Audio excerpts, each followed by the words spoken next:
every branch of our armed forces. If you attack the United States of America, we will hunt you down and we will find you. Decisively, devastatingly, and without mercy.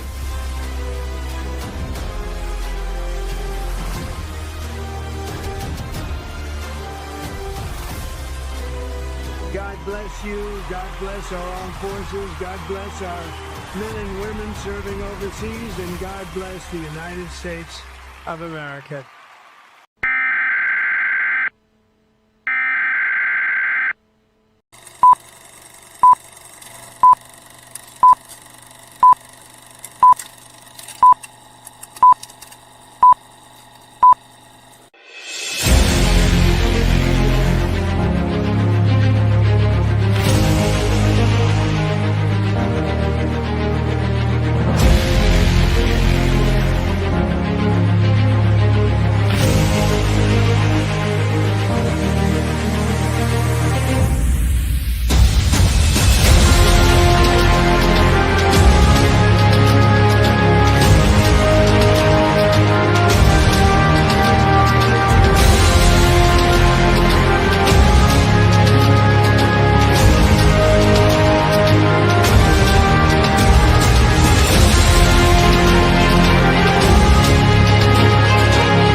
Welcome to the next generation of warfare, psychological warfare.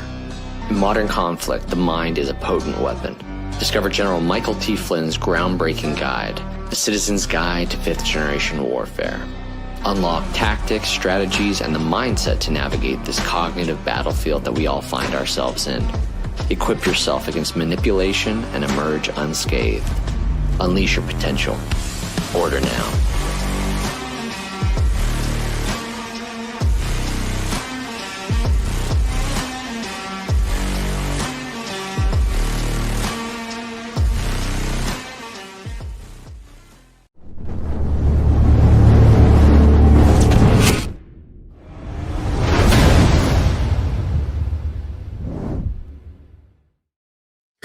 How's it going, everybody? It is June 15th. I have to look at the calendar, make sure it is the 15th, 2026. It is Monday night, which means we are live with a conversation with Just Alpha. Everything changes. As always, if you guys can do me a solid right now and push that heart, smash that thumb, share this out. Let's get a big audience in there. We started a little early tonight.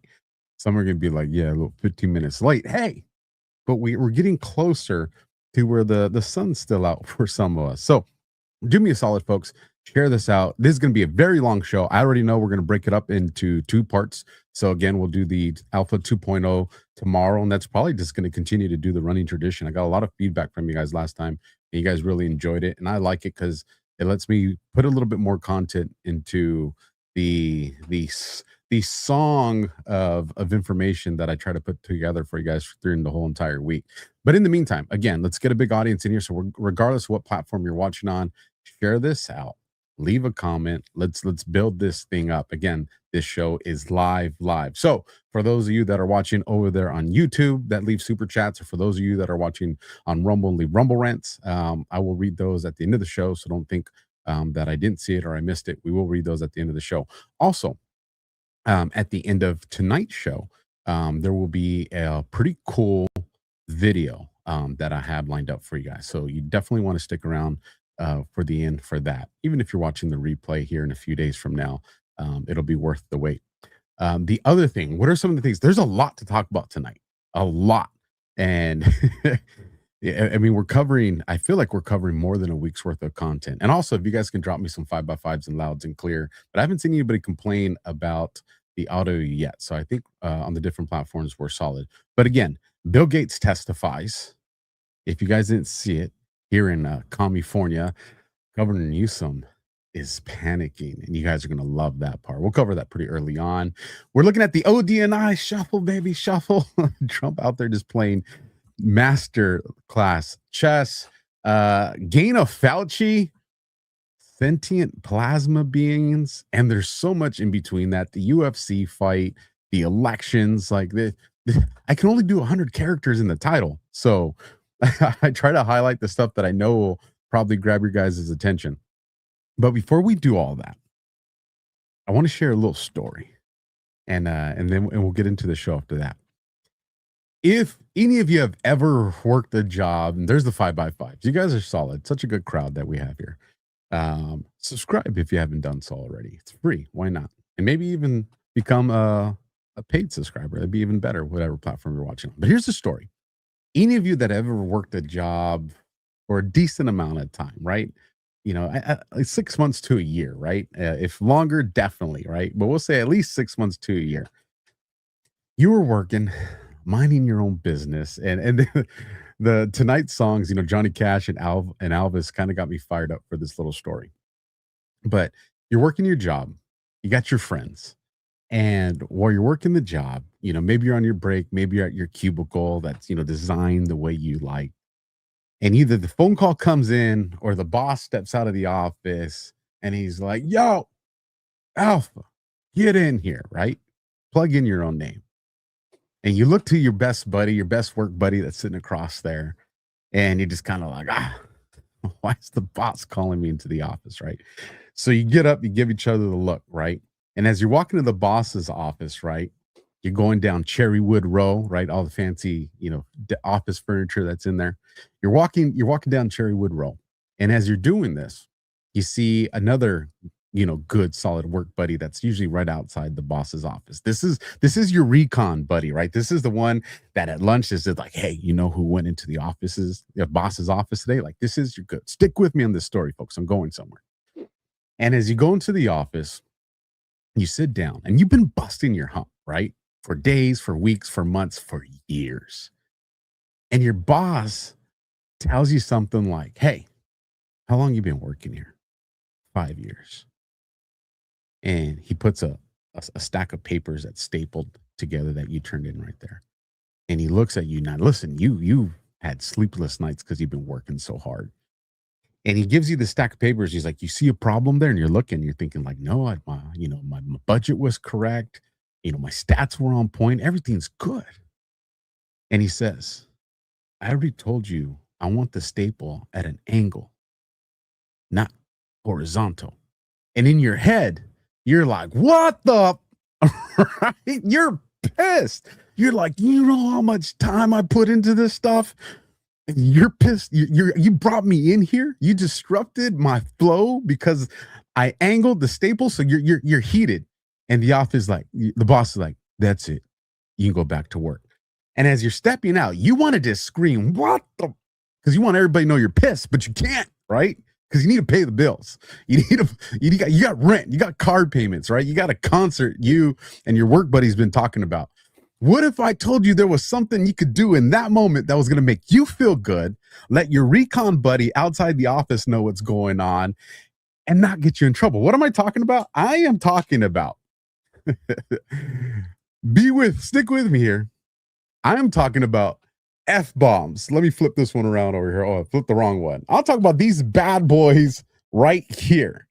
What if you had these in your pocket, you're pissed, and as you're walking out, you reach into your pocket, and your buddy that's sitting across the desk, you see him, and you're just like, right, you throw it to him, right? The boss can't see, you just throw it to him, he sees it, he sees you just dropped an F-bomb. And then as you're walking back, you see the other buddy, and you're just like, and you throw it on his desk. It's your way of just screaming, what the, right? And nobody gets in trouble. What happens here? You're no longer looking for the trend. You're setting the trend. What am I talking about? I'm talking about one of the people that thought this show was so awesome. They're like, hey, we want to continue to help you get good content out to your audience. And we're talking about thingsofholding.com. Thingsofholding.com. And when you go there for this audience, special discount for you guys when you enter promo code Alpha10, Alpha10, you'll get 10% off. When I met this phenomenal patriot, and she sent me a package of some goodies, and I'll talk about some more next week. She sent me a package of goodies, and I was laughing my ass off. One of them, I was sitting here looking at it, and I was like, what is this? And when it clicked, I was just cracking up. And so there's a lot going on in this world. Some of the content I put on this show is very heavy. So when we can have moments where we can have some laughter, but do something cool, start a new trend, this is one of those things you guys can do. So do me a solid, go support the amazing American patriot that's building these things here in the great US of A, and go to thingsofholding.com. You'll find that link in the description, the first one you'll run into. And remember, promo code Alpha10, and you'll have that. All right. So the story was legit. I know you guys are just like, what? And y'all went there. So if you've had a story like that, let me know in the comments. Next on deck, we're going to do, how many of you are out there at this tactical mindset? Y'all know Alpha's been dropping some, he's been dropping some shatter on my weapon systems, right? Getting ready for the apocalypse and and just some fun shooting. But within that stuff, people underestimate how important their equipment is, and sights are an important thing. You know, from our Marines out there, we train on iron sights, but we like to spoil ourselves with some of the goodies. If you see the right there on the screen, you see MCG tactical precision gear, unmatched performance as always, but sights, right? Most people don't realize how much a bad sight is holding them back, or even creating really bad habits. You blame your aim, your breathing, your trigger pull, when half the time it's your glass, your optics, folks. That's the problem MCG Tactical set out to fix with the Stinger combat sight. They took holographic targeting technology, the stuff that used to carry a price tag most shooters couldn't justify, and built it into a sight that's fast to acquire, dead simple to run, and locked in the moment you bring it up. No fiddling, no hunting for your dot. You look, you're on target. And I would argue there is no price that's too much when it comes to your optics. But again, they make it very affordable for us. Now, here's the part you want to hear. Comparable sights sit around $600 or a heck of a lot more. And the Stinger is built with that same mil-spec standard, but through a deal here at MCG Tactical Setup, it's landing under $200 for you guys. And for my listeners, they're taking another 67% off, covering the shipping, a deal you won't find on their website. So scan that QR code on the screen, go to mcgtac.com/alpha. That's where this deal lives. Fair warning though, this kind of pricing doesn't stick around, and they're already burning through inventory. If it's in stock when you check, that's your window. Again, the limited Stinger is selling fast. Lock yours in before it's gone. mcgtac.com/alpha. And again, don't pass up on the story that I showed you. And then here's the other little thing that I'm going to mention to you guys, 'cause I think this is pretty cool. If you guys go to Things of Holding and you buy some of these little bad boys, I threw them. Well, one, you're like, Alpha, but you threw two. No, you get this bad little boy that's just full of these things. So you get your little F-bomb on the cork jar right there. You get these little things. If you come across a social media post, right? Maybe it's Hunter Biden. Maybe it's Newsom. I'm probably going to do this later on tonight or tomorrow. And you're just like, F that, right? But you don't want the algorithm to impact your words, then just take a photo of your F-bomb, post it as a comment, and just put in there, you know, F-bomb and tag me, and then I'll repost you, and let's get this trending on social media too. So with that, folks, now let's get into our show. Right out of the gate, and let me position myself right there. There we go. Right out of the gate, I showed this video. Scavino posted it. And let me bring it up just so I can see it a little bit bigger. But we know the Secretary of War has posted this. Department of War has posted this. Radagate wanted to post this video because the kind of fight for our nation is going to kind of be a running theme, at least now through our nation's birthday. And a lot of people, you guys have heard me say this, morale is a weapon. And over the since last January, so what, roughly a year and a half now, we have had operatives, intelligence agencies, assets, contractors, foreign militaries, NGOs, the cabal, the deep state, you name it. Everybody that wants to see this country collapse has been doing everything within their power to destroy morale, to overwhelm, to give everybody as much despair that our morale collapses. And just in the last week, what our president has accomplished, morale should be at the highest that it's been in 6 years, if not longer. And we're going to talk about a lot of that stuff tonight. A lot of people have been frustrated with the word the precipice. We've heard this before. Well, that's because every stage has a precipice.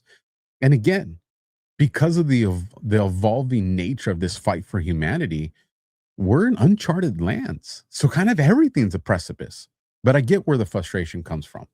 But let's start talking about this. And again, we're probably going to split tonight's show, or we're not even probably, we're going to split tonight's show into 2 parts.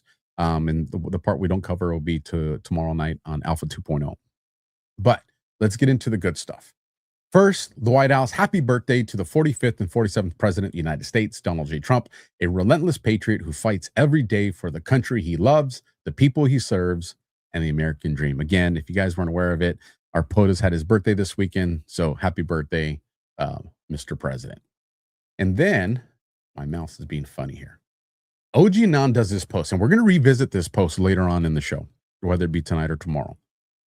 But it comes from June 10th, 4450. Do Anons understand what is about to be unleashed? Now, here's what I'm going to say, folks. I think we all kind of are operating under the same understanding that this presidency, this administration, this window between when President Trump swore the oath until he changes hands in January of 2028, whatever that may look like, that's another show. But I think we all agree it has to happen during this window. And so as I was thinking about this and thinking about the boards, and we know these deltas have had relevance to certain contexts throughout the last couple of years, but it's my assessment that this is the last period of time that they're going to have relevance. Why? Because the final fight doesn't last forever. So if the final fight doesn't last forever, that means that these boards, these posts, their final context were now in that window. And so think about this as you guys even do your own decoding. And so bringing it back to this one, June 10th, post 4450, do Anons understand what is about to be unleashed? And if you look at everything that Trump has set up in Trump 2.0, do you understand what's about to be unleashed? The good and the bad, because we are now into that final fight. The event of last night, and we're going to talk about it again, so I don't want to get too much into it now, but the event of last night, I think, was very symbolic in what it meant. Especially when Dana White, he made a statement today. And again, we'll talk about that when we get into it, but I just wanted to focus on that because I want to set the tone for tonight.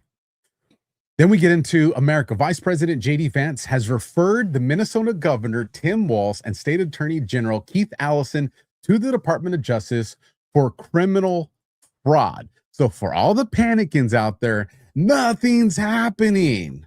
Listen to the VP. I guess now I can make a bit of breaking news because I left the White House to come here to do this interview with you. And before I did, we actually referred this particular case to the Department of Justice for a full criminal investigation. We are not going to do what the Biden administration did and make judgments of the law before all the facts are in.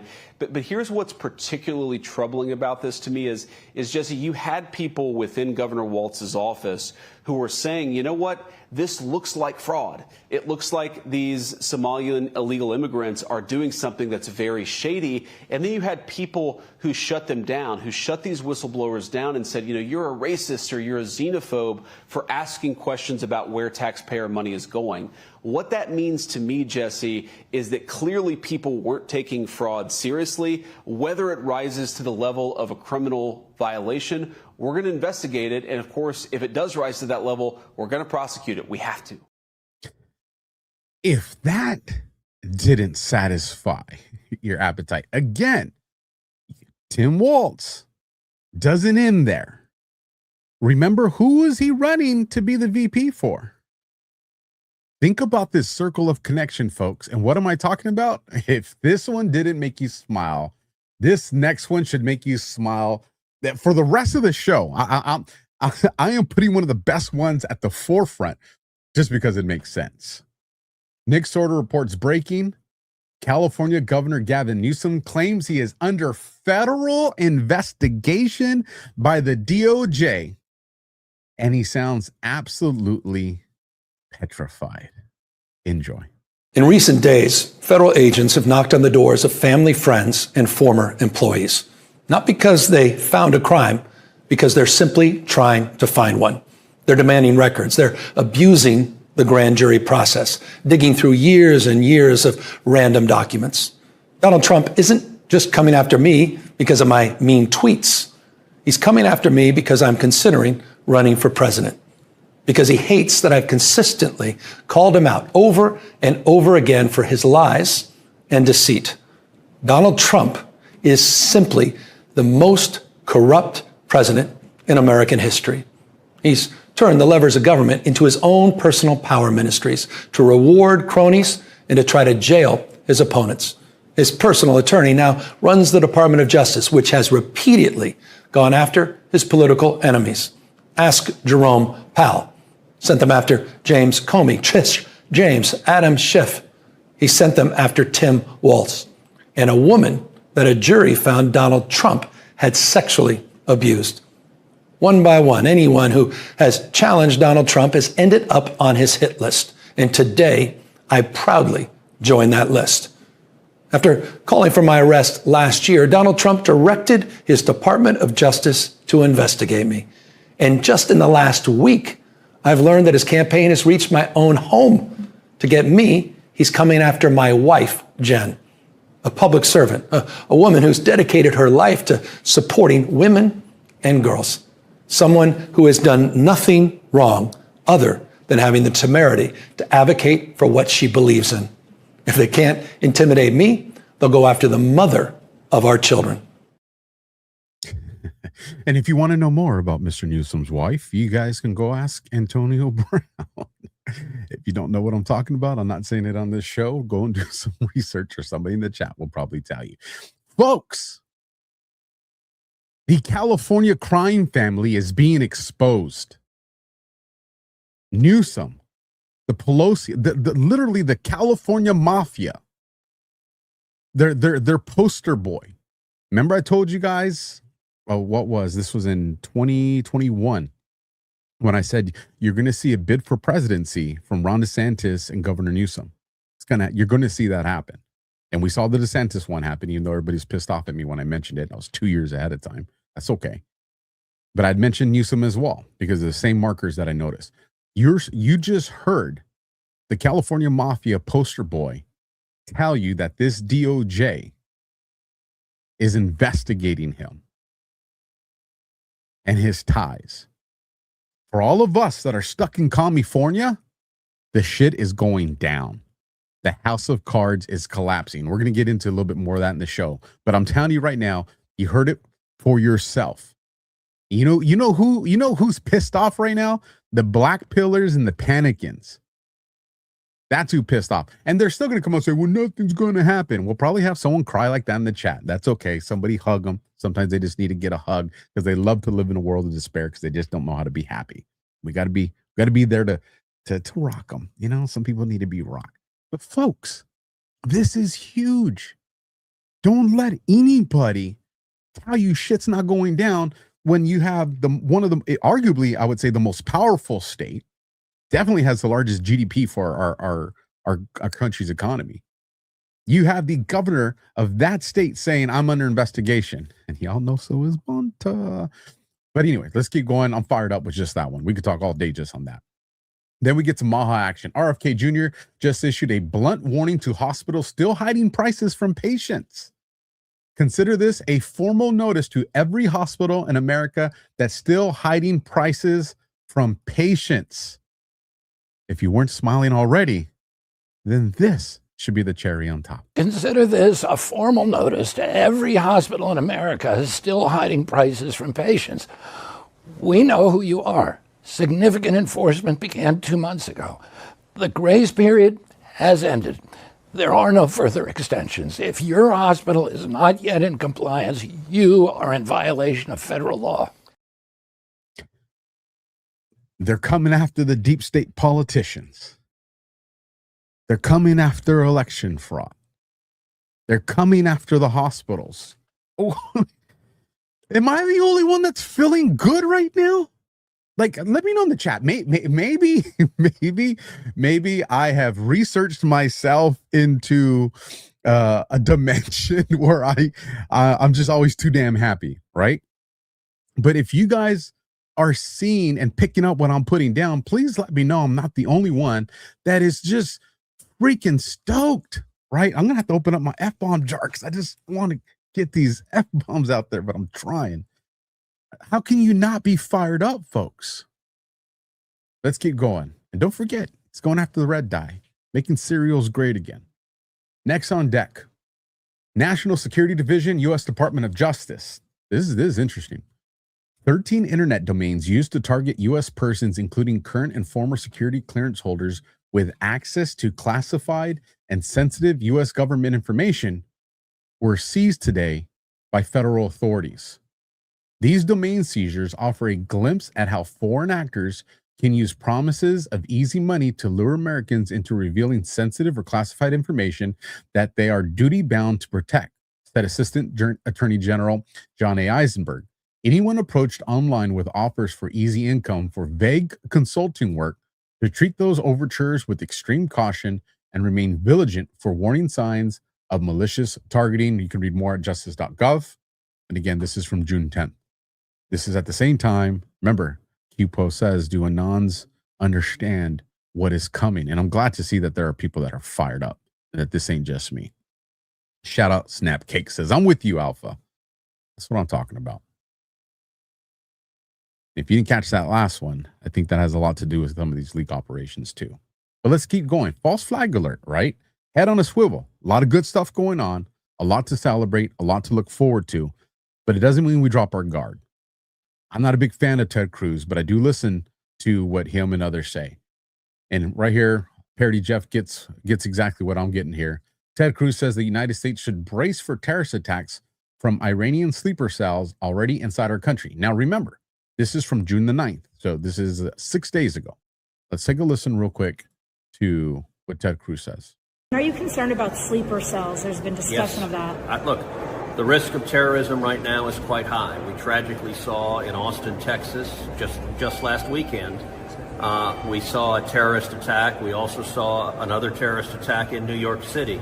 There is a heightened danger of terrorism right now, and I will say it is particularly indefensible that Democrats have shut down the Department of Homeland Security while we are facing an enhanced terrorist risk. The Department of Homeland Security exists to guard against terrorist attacks. The danger has never been higher than right now, particularly after 4 years of open borders under Joe Biden. We know that radical Islamic terrorists entered this country, and there's a vulnerability all across this country. It is disgraceful and indefensible for the Democrats to vote party line not to fund the Department of Homeland Security right now. We need to open it up and fully fund it. Got it. Thank you, sir. But Alpha, Trump secured a peace deal with Iran. Don't worry, we're going to get there. Remember, terrorist cells are originally a product from the intelligence apparatus, the CIA, MI6, MI5, Mossad, Slovak, you name it. These terrorist cells, again, they are the symptom of the intelligence apparatus. And the intelligence apparatus is, one of the functions or one of the tools that the deep state cabal has, right? So what we're seeing here is our president, and I'm going to get more into this later. I don't want to get too much into it now. I just want you guys to understand what I'm saying here. Trump did a coup against the deep state. And we just talked about Tim Walz, his attorney general, Governor Newsom. These people are now they're all under investigation with the DOJ. So if we know that these people are the talking heads of the cabal and they're being taken down, do you think the cabal at any time is this going to go, you got us, you won, where's our little white napkin? Because I was eating a burrito a little while ago. We surrendered. That shit ain't going to ever happen. We're talking about the most vile, evil entity that exists on this planet. It's not going to, it won't give up until it's destroyed. And until that very last power blip or breath is taken, I hope you caught what I did right there. They're never going to surrender. And so false flags is something that we definitely have to be situationally aware of. SA, right? Situational awareness. We have to have this mindset because they're going to try to use these type of things to derail what Trump's accomplishing. Again, we'll talk a little bit more when we get into the Iran thing. Attorney General James Untermeyer, if I said that correctly, the Florida Supreme Court just stopped Mark Elias. That guy's a piece of shit. Just stopped Mark Elias' attempted takeover of Florida's congressional map and denied his request to hear the case. Complete and total victory. Yes, folks, this is the same Mark Elias that we've been dealing with from day one of these election conversations, and he is now getting his ass kicked, and that ass kick is happening in Florida. Be happy. And shout out Things of Holdings watching the show tonight and became a monthly supporter. Pow, pow, pow. Can I put an F-bomb back in the jar? Because that's something to be happy about, right? Go to the website. You're going to see some other cool stuff there. I'm curious if you guys will find out what's just happening, laughing my ass off. I'll show it to you guys next week. Don't worry. But let's keep firing. FBI Director Kash Patel in custody. Check this out. This is very important. And I told you so is coming, but that's okay. Said Abdullah Ireg, the first ever arrest of the most wanted fraudsters since the White House task force to eliminate fraud released our most wanted fraudsters list last week. Ireg just landed in Minneapolis and was taken into custody. Listen, I highlighted it. After turning himself in. He has been wanted on federal charges since 2024. 2 years. He doesn't turn himself in under a corrupt Biden administration. He turns himself in under Trump's administration. Stick with me. Ireg allegedly stole over $4 million from the federal child nutrition program in Minneapolis during the COVID-19 pandemic from 2020 to 2021.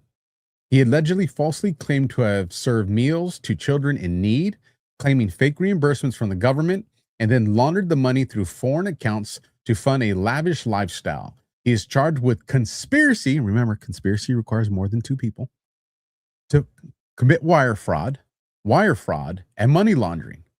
When VP Vance led the way for the most wanted fraudsters list through the White House Fraud Task Force, this was exactly the righteous goal the task force had in mind: to bring justice to all those who have stolen money from hardworking American taxpayers. The historic result is only the beginning, and let it be a message to any fraudster who takes advantage of America. This team will find you. You got Todd Blanche and FBI Minneapolis. Now, hold on. Didn't a few moments ago, Alpha, you just told us that Tim Walz is under investigation by the DOJ? I did. You heard that correctly. And now you're telling us that one of the fraudsters from Minneapolis turned themselves in under Trump's administration? Yeah, you heard me right. That's what I said. So are you telling me that the reason Tim Walz and these people are under investigation, because chances are they destroyed all the evidence because they're corrupt that way. Chances are they went and Hillary Clinton, the electronic files that are all there to make sure they couldn't get arrested, and were probably taking out witnesses and intimidating people so they could never get caught. That stuff probably happened, probably did. But what happens when you have a live person that's looking at 20 years, 50 years, 99 years? What happens when a connection informant reaches out to the people on this fraudsters list and says, hey, the agent that I work with is willing to do a deal with the first two people, you can hear that right, two people that come forward and cooperate.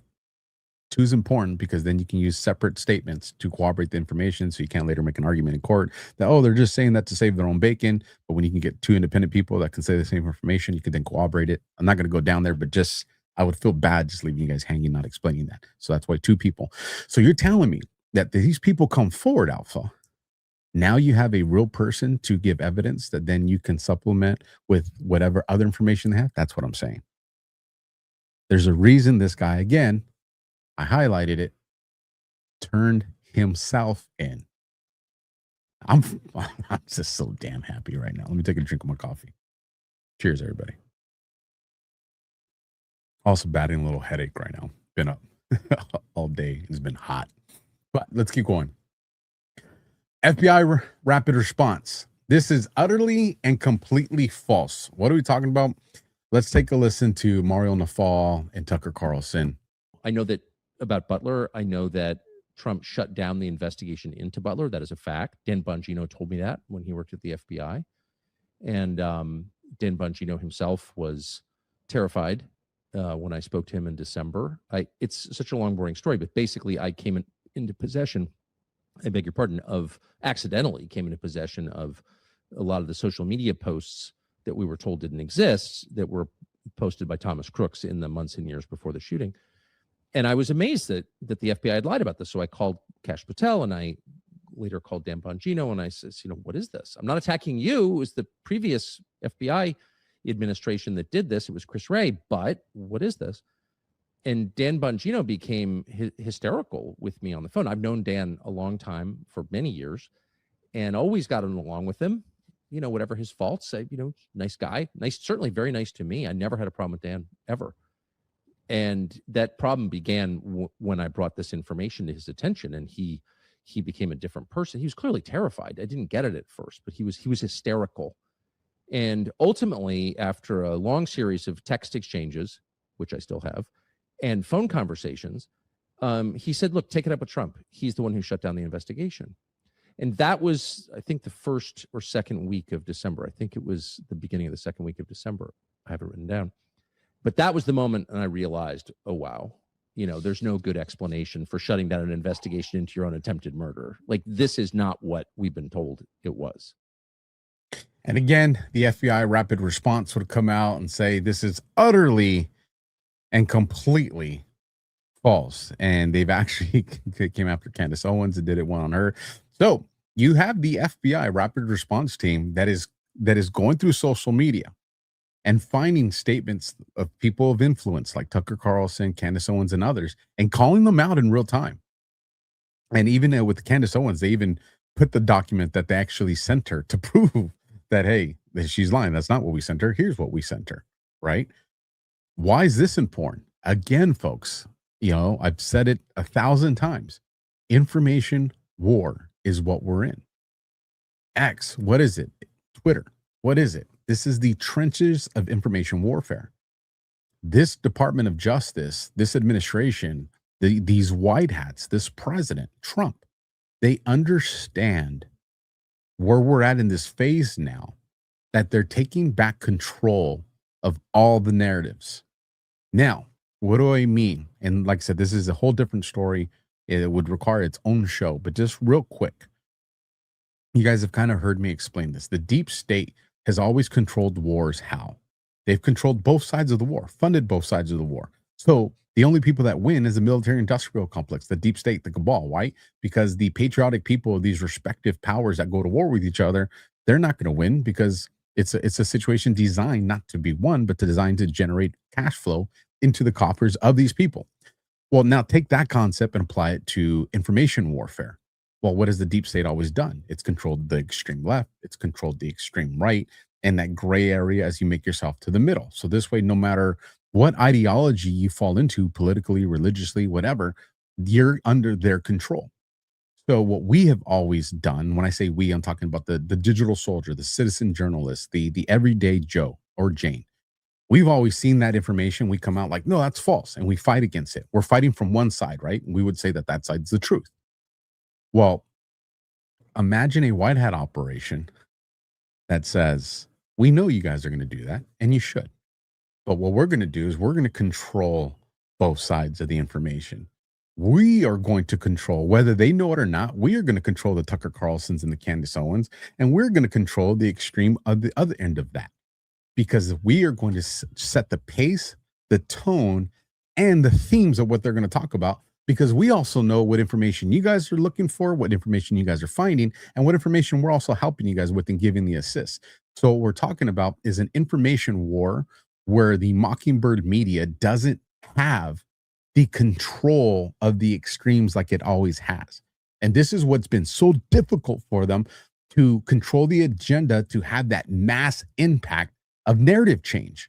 It's why you see people within hours be like, bullshit. No, because they weren't allowed to set it up the way they would have, because it either got rushed, it got accelerated, or it got decelerated because the white hats are controlling both sides. Yes, even the fake shit they're controlling. Again, whole other show, but I just hope you guys can kind of grasp what I was putting down there. So let's keep going. Tim Burchett, I think I got that right finally. He says, love her. What is he talking about? Rep Raskin asked Dr. Alveda King if she opposes the anti-weaponization fund. And she schools this guy. I like her too. King, do you agree that that should be shut down? I will not speak on whether that particular fund should be or shut any down. such fund. I think some of these slush funds that SPLC is using. Okay. But my question is about the one proposed by Todd Blanche. It's a yes or no? I will not answer on it. Okay. I think Mr. they Banger, need to stop killing the babies and cutting the penises off. And so any slush fund is... I have limited... Stop killing the babies and cutting off the... Right? He is trying to get her to feed his narrative. And she's like, nah, bro. Like, it ain't going to happen. And I saw someone in the chat says... I like Alpha's energy. I like your guys' energy. And, you know, a lot of my energy it comes from a couple of different places. One, being that I love what I do. Two, you know, just on Rumble, we got, you know, almost 1,400 people watching live right now. Hopefully we get close to about 1,000 over there on YouTube and all the other different platforms. Like, I'm fired up because you guys could be anywhere tonight. You could be listening to any podcast right now. There's a lot of great ones out there. But you guys are here with me. And a small amount of you are here because you want to see me fail. You want to see me embarrass myself. I probably will at some point embarrass myself, but that's okay. We'll have fun with it. But the other 99.9% of you are here because you're in pursuit of the same thing I am. Not just the truth, but I was going to say win, but win doesn't really grasp what we're chasing, right? We are fighting the last battle. And it's hard to figure out how to do that. And there's so many people trying to speak from a place of authority that they don't even, they're not nefarious. They're not bad. They're just misled or they got a misunderstanding. And it puts a lot of us truth seekers and warriors down the wrong path. And we see people get hurt as a result of that. And I would imagine that the vast majority of you are here because I've developed your trust when it comes to this information war. And it fires me up to see every week that this show grows. That fires me up. The other thing that fires me up is knowing that in my imperfect life, that I still have a family that is watching from another room right now and supporting the work that I do. And they sacrifice a lot of time, folks, for me to be here and do this with you guys. And so just understand that great woman, great kids, just great people are behind me. And so when I see this thing become successful, it just it makes me proud. So enough of that. All right, you guys get squirrel, right? Y'all know I'm a Marine. You can distract me. Let's keep going. We got a battle to win. This ain't freaking Donahue. No, it wasn't Donahue. Who was it? It was Dr. Phil. This ain't Dr. Phil. Let's keep having fun. Lives at TikTok says Democratic Michigan Governor Gretchen Whitmire was caught on a hot mic with Oracle CEO Clay Maguruk insulting locals and bragging about how she ignores their concerns. You know, I felt a little German there for a second. Did y'all hear it? Got the right in there, right? Just all right. Sorry, but the headache's going away, so that means you guys got the good balance of chemicals going out. Or maybe it was just I was depriving myself of some coffee. So shout out to the coffee that I'm drinking. Got a huge news for you guys on the coffee side too, but we'll save that for another day. But Gretchen Whitmire, she got caught saying what we know all these deep state rats say. So the audio on this wasn't the greatest. It's 12 seconds, but I did my best to raise it, but not distort it. So whatever you're doing, like pause and listen, because this is kind of hard to hear. So here we go. Listen to what Gretchen Whitmire says about her people, her constituents. We're used to people saying, that's doing it anyway. Anyone that can live through a winter like you did. I don't know. It's like they have people have a lot of confidence. All right, one more time because it's that important. One more time. We're used to people saying, that's doing it anyway. Anyone that can live through a winter like you did. I don't know. It's like they have people have a lot of confidence. So I know some of you are hard of hearing because kind of old. It's okay. This is what she says. We're used to people saying fuck no and doing it anyways. They hate us. They have no respect for us. Remember that. Remember, because trust me, she's not the only one that says that kind of shit. So does Newsom. So does Tim Walz. So does Pelosi. So do Biden, the Obamas. They all say that. Illinois Dennis says, I need captions. I think, doesn't Rumble or I think YouTube, one of them might offer captions. I don't know. But I read it to you guys anyways. All right, let's keep going. Just remember, they hate us. This one, I don't know how to read. So we're just going to stick to the facts on this one. I think he could have got set up. I'm going to be very frank with you guys.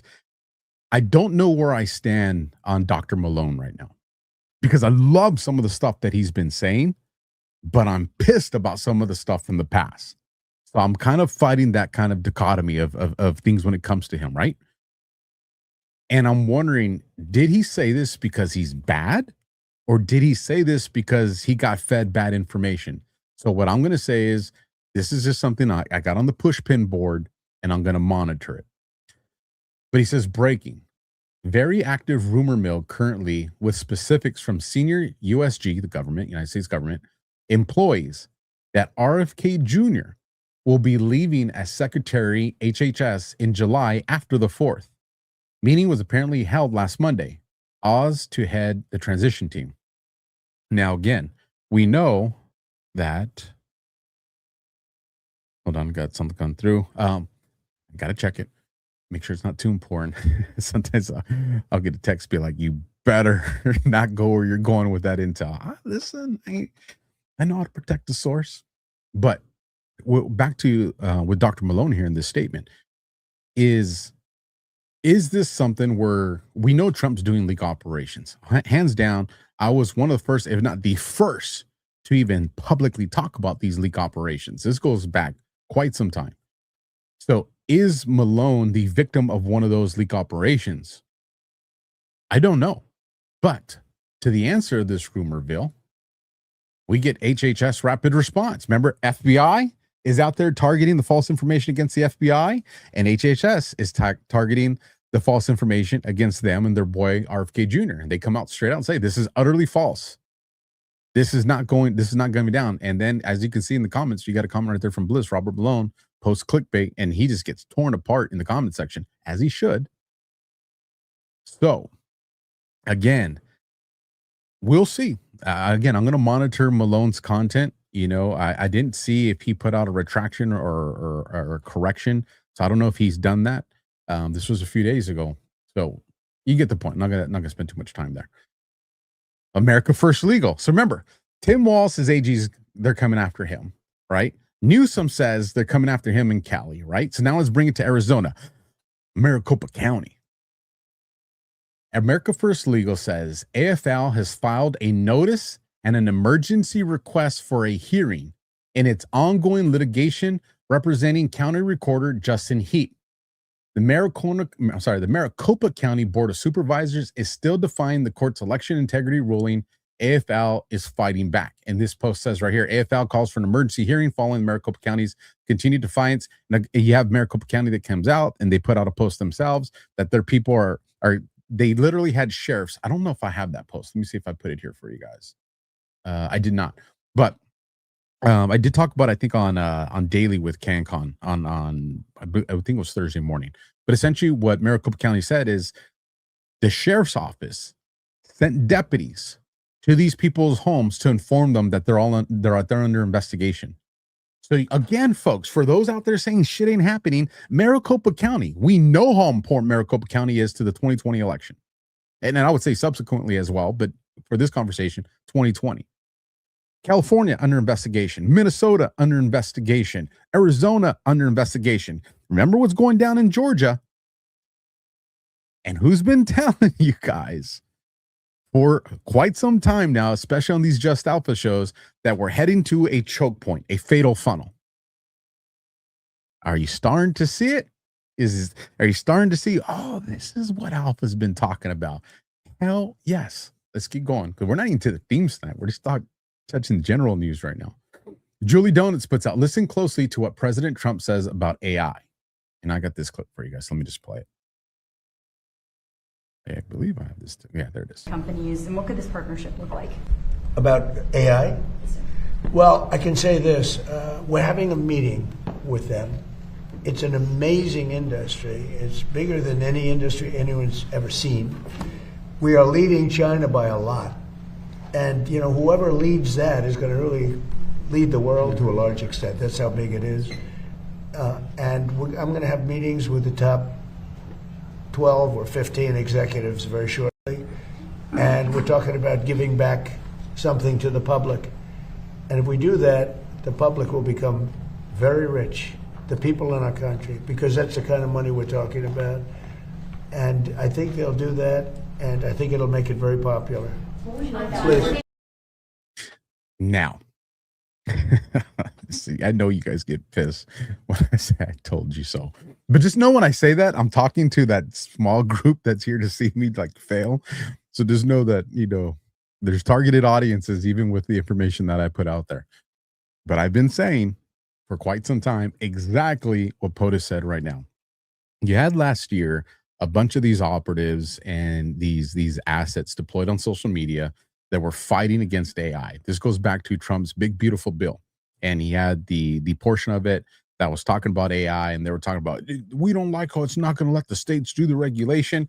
And again, we were like, it has to be that way because Trump is dealing with pieces of shit like Newsom and, you know, other states where Waltz, they're not going to allow him. And we're in the AI race is the nuclear arms race of our parents, grandparents, great-grandparents. AI is that race, but it's the final race.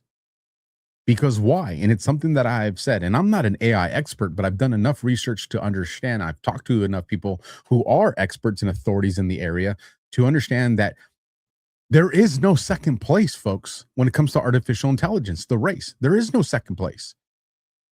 Whoever obtains, you know, AGI, whatever you want to call it, you know, general intelligence, you know, there's different terms for it.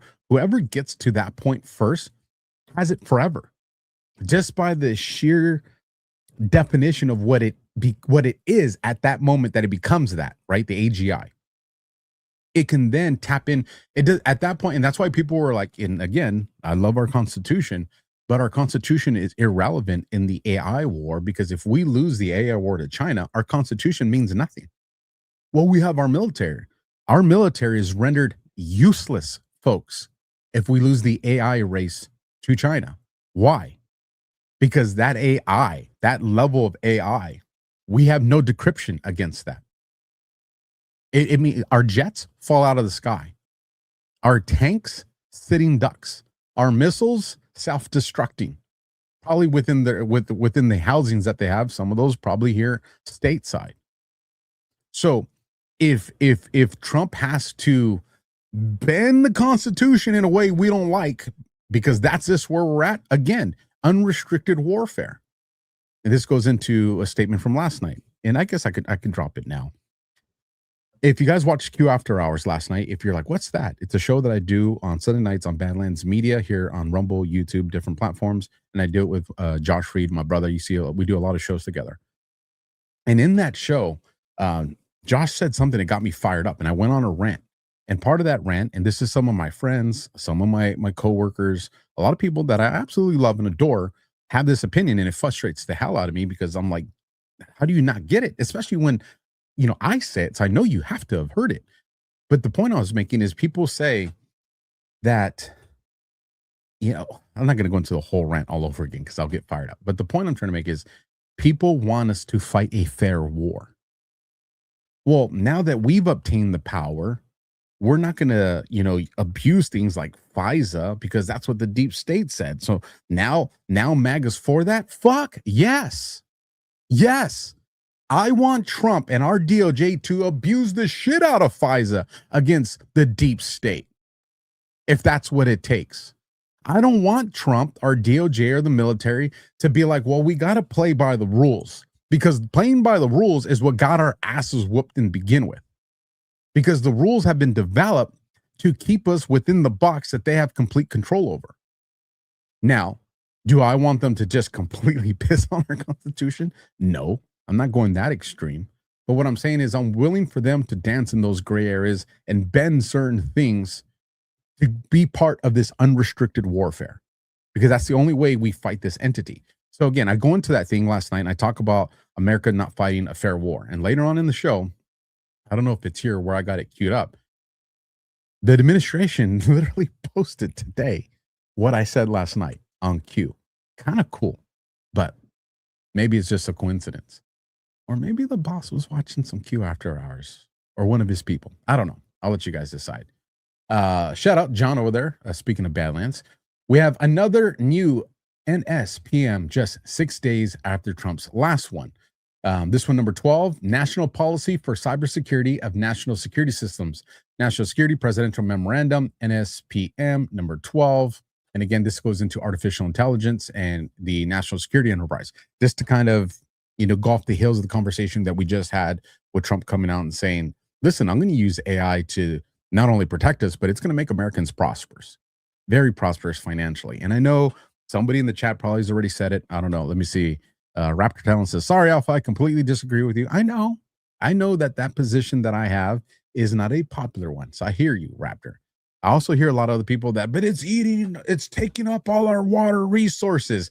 So what you're telling me is that you went out to the ocean and you took measurements for the last year, 10 years, 100 years, 1,000 years to monitor our ocean water levels? Or did you go out to the local aqueducts or canals and compare that measurement against the measurements you've had over the last 10, 20 years? Because that's how you know that we have a water shortage. Well, no, I didn't do all that, Alpha. Oh, so what you're telling me is that you heard somebody tell you that we're dealing with a water shortage because maybe the prices of bottled water went up in the area, or maybe because your local water company raised the utility bill. So because these people are telling you, the same people that you tell me not to trust, and the same people you say we can't not trust, these same people that are telling you that there's a water crisis, this is the moment where now you choose to believe them. I'm with you. I'm not judging. I'm just going to call you a hypocrite, but I'm not judging. But here's what I will say. Even if there was a water crisis, listen to what I said moments ago. Whoever obtains top-level AI first wins. So let's just say we did have a water crisis. Well, now we can go to other parts of the world because we are the most powerful person since we obtained that AGI first. And now we can make sure that we're in a position of whatever that looks like to make sure we have water. Or maybe, just maybe, there's a hell of a lot more water than they've told us, kind of like oil, right? The whole lie with fossil fuels and all that. Maybe that exists. And maybe the reason you're hearing these water shortage arguments, which is why Trump was combating that propaganda, is because that's propaganda. Because places like China and these operatives that exist amongst us are trying to get you to panic on that. So you go and start protesting like they just did here in my valley, out here in the Coachella Valley. We're against the AI data centers because of water. But nobody there could provide proof that there was any water actual issue. Here's the other thing I want to remind you. Again, I'll concede and say, yes, there's a water issue. Do you remember the size of computers when they were first developed? Oh yeah, they took up half a warehouse. They took up a whole conference room. You're right, they were huge. And think about all that metal and plastic and wiring that went into that big computer, right? That only a few people had. And then all of a sudden, down the line in a very short window of time, that big computer that took up, an entire floor of a commercial complex, all of a sudden fit into a big, Dell compact, right there on your desk. And then all of a sudden, that Dell compact got built into something like this that fits in your pocket. Regardless of the consumption that AI does now, it's not that forever. And not only is it not that forever, by the potential of R&D that comes with it, these AI data centers will probably at some point be this big. Because if you would have told the people, if you would have went and told our grandparents that were around the first computers, or our parents, that, oh, you're going to have a computer that fits in the back of your phone. As a matter of fact, you're going to have a computer that you wear on your wrist. They would have said, hell no. But yet here we are. So folks, it comes down to something I've historically said on this show now. Do you trust your president? I didn't say, do you trust the government?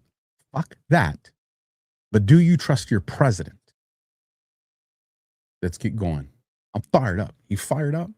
Let me know if you're fired up. Let me know in the chat right now. Are you fired up? Or are you pissed off with me on this? Listen, you guys know y'all can push back on me as long as people don't take it disrespectful, because I could talk some shit too.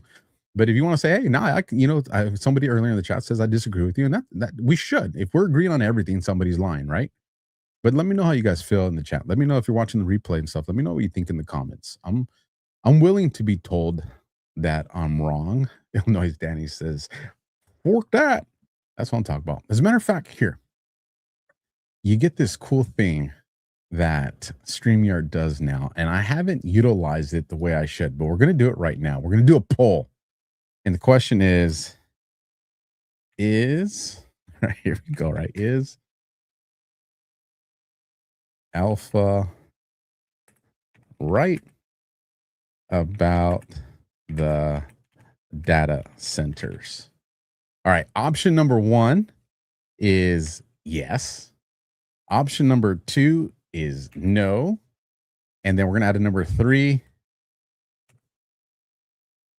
I'm confused. You don't even know, right? So let me start and show this. You'll see it populate right there on the screen. All right, that's pretty cool. I like that. But is it blocking content? No. So we'll leave that up there for a little bit. Trying to remember how to use it. So ones is yes, 2's a no, 3's I'm confused. We'll be pulling that, and we'll see. So let's keep going. That's kind of cool. Again, StreamYard offers it. I haven't utilized it. We'll start doing it a little bit more often. Ed Martin, we'll come back to this post. America Maxine, he's talking about the White House. They posted this on June 11th. Patriotic summer. Why is this important?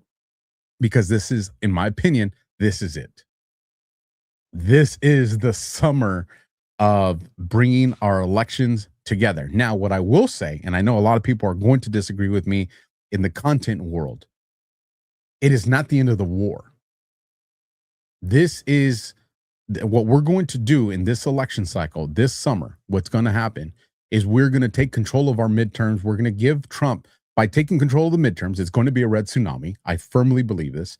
It's going to give Trump the people he needs in government to make the calls that he's going to make for what's coming in 2027. Clip this, all right? In 2027, we are going to be in some type of war with the CCP, not China, the CCP. I anticipate it's probably going to be something that looks more guerrilla style. We're going to see attacks on infrastructure there and here. We're going to see attacks on data centers. We're going to see attack on energy facilities. We're going to see attacks on everything needed for AI dominance. And so I don't think we're going to see, B-2 bombers and F-14s and all that. That's going to be the fear because people are going to see the guerrilla warfare taking place on both sides. But I think one of the reasons for this large amount of data centers is because we are probably going to lose some. We are probably going to lose some of these data centers to sabotage. We're probably going to lose some of these data centers to attacks on infrastructure when it comes to energy. And I anticipate that this is going to be coming in 2027. And then that summer is going to be the final one. That is going to be the one where we figured out we won this. Oh shit, it's time to go start picking the caves in the mountains and getting our tribes together. Like that's what I think. But before we can get to what I believe is the actual final boss, which is the CCP, and I think we're going to see a war that's with the Sovereign Alliance. I think Xi is going to be on our side with this. That's why I said this ain't a war with China. It's going to be a war with the CCP. And we're going to see Xi trying to assist us. We're going to see this board of peace from the Middle East trying to assist us. We are going to see Putin try to assist us. And we'll see where the European Union is at that point, and if NATO even exists at that point. We'll see how many people are on board. I think the board of peace is kind of the rough draft of what this Sovereign Alliance looks like. But again, that's where we're at. So with that, now we're actually going to shift into the themes of the show. And let's see, we let this run for a little bit. So let's stop the poll since we're going to move into the themes now. And we finished off with 72% said, yes, Alpha's right about the data centers. 2, you said no. And, or 11% of you said no. And 17% of you said, I'm confused. So that means I did a terrible job. And I'll try to clean that up tomorrow to make sure that the data centers makes a little bit more sense. But where that brings us to now is, give me 1 second as I line this ad up for you guys right here. Give me 1 second. I want to show you guys something because it's kind of important and I don't want to miss it. And I'm going to go full screen with me to make it easier to see. Here we go. All right. And you're going to see that QR code populate over my left shoulder and your right side of the screen. And what you're going to see on there, yes, it is Brightcore. Microplastics are infiltrating every part of our lives. Scientists estimate we now consume a credit card's worth of plastic every single week through our food, our water, and even the air we breathe. One study, let me bring something on the screen for you guys to take a look at. And again, hold on, let me get that off there so you can see it a little bit better. There we go. One study found plastic particles in 100% of human lung samples. This stuff is just terrifying to me, folks. Again, you guys have heard my thoughts on BPA. But again, one study found that plastic particles were in 100% of human lung samples. Nobody is safe from exposure. It gets worse. These plastics don't just sit in your body. They cross the gut lining, reach into your blood, and disrupt everything. They've been shown to alter gut bacteria, suppress your immune system, and increase your risks for neurodegenerative disease, metabolic disorders, and cancer. Some plastics, like toxins like BPA and phtalates, mimic hormones interfering with fertility and damage the DNA. Even if you eat or avoid packaged foods, you're still being exposed. You can't opt out of it. That's the part that just bugs me. But your gut can help you fight back. So check this out, folks. Kimchi 1 from Brightcore Nutrition is a potent ally in this toxic world. It's packed with over 900 probiotic strains unique to kimchi and proven to break down BPA, helping you detox from the inside out. It doesn't just support digestion, it helps protect your cells, your brain, your hormones, and your future. And your body was never designed to handle plastic, but your gut was designed to protect you. You just have to give it the right tools, and here's a way to do it. Right now, you, my audience, gets 25% off with my code ALPHA, ALPHA, at the link below. For an even better deal, check this out, folks. Okay. My friends at Brightcore are willing to give you up to 50% off and free shipping when you call them. This is the number that you got to call. 888-404-7997. So again, you can scan the QR code. You can go to brightcore.com/alpha. But if you want to capitalize on this 50% off and the free shipping, you got to call them on the phone. And that number again is 888-404-7997. I've been taking this. It's phenomenal. You will feel it. I know people are, you will feel it. You guys know I do all my stuff. I do the clarity. I do the neutronics. I do all these things. And I put my name behind it. Again, I'm putting my brand, my name, and my reputation behind this. This kimchi stuff is phenomenal. So again, folks, you can go to the Brightcore link, or you can call the number. That link will be down in the description. And give me your feedback. Like if you've been taking it, I know some of you already bought some. If you guys have noticed the differences that I have, leave it in the comments. Let other people hear it. So there's not just me talking about this. Let them know the experience that you've had with kimchi. So with that, let's get back in the store. Let's get back into the groove. I gotta fix all my stuff so I can see you guys and we're good again. And here we go. All right. So now Bill Gates. So just to recap, right? Tim Walz, his AG, under investigation. Newsom under investigation. Maricopa County's people are being told they're under investigation.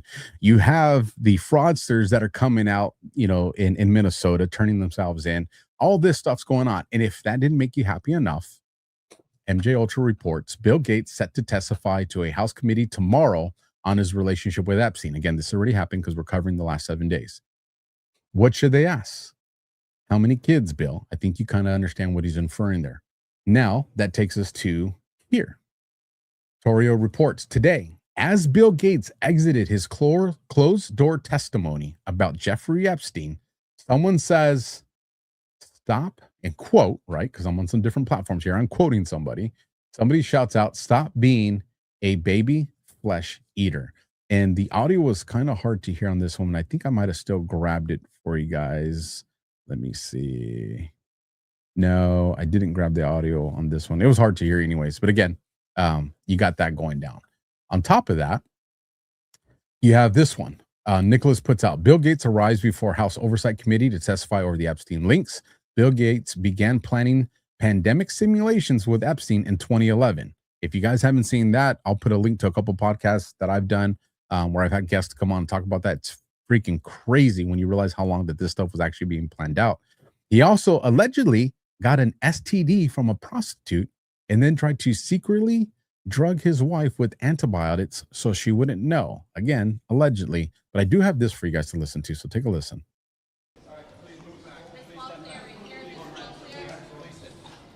I'm glad to be here voluntarily to testify to help with the committee's work. I'll start with an opening statement in the hearing room.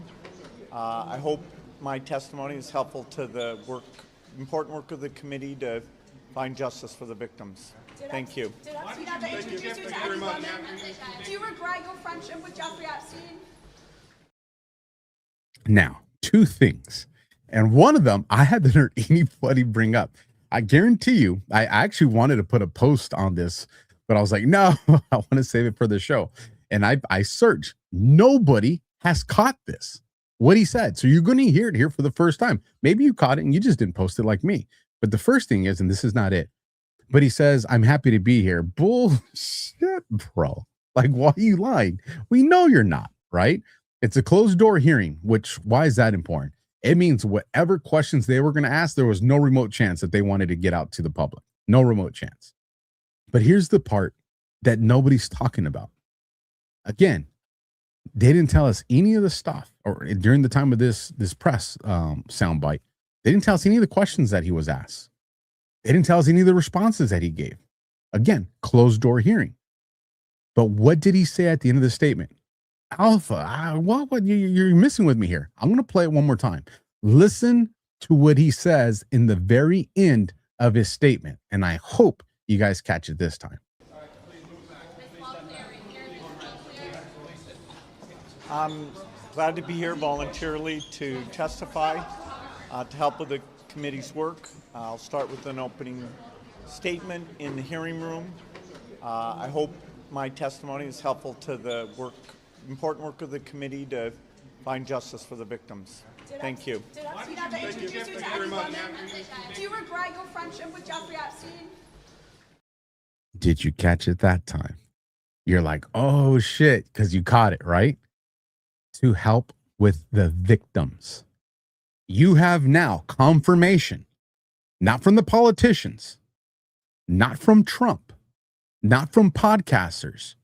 You now have confirmation from Bill Gates that there's victims. He says, I hope that what I said here helps to bring justice for the victims. So we now have confirmation from Gates that he's aware that there's victims. Yes, you're right, Susie Q. Admission. At least an acknowledgement that there's victims and that his information that he provided, he hopes will help the victims. So he doesn't say, I didn't have anything to provide for them. Hey, they asked me a bunch of questions, but I didn't have, he didn't say anything. He says, I hope that what I provided will help bring justice for the victims. So he's acknowledging he provided something and that there's victims. And ain't no one talking about that. It's crazy. Maybe you guys will. All right, let's keep going.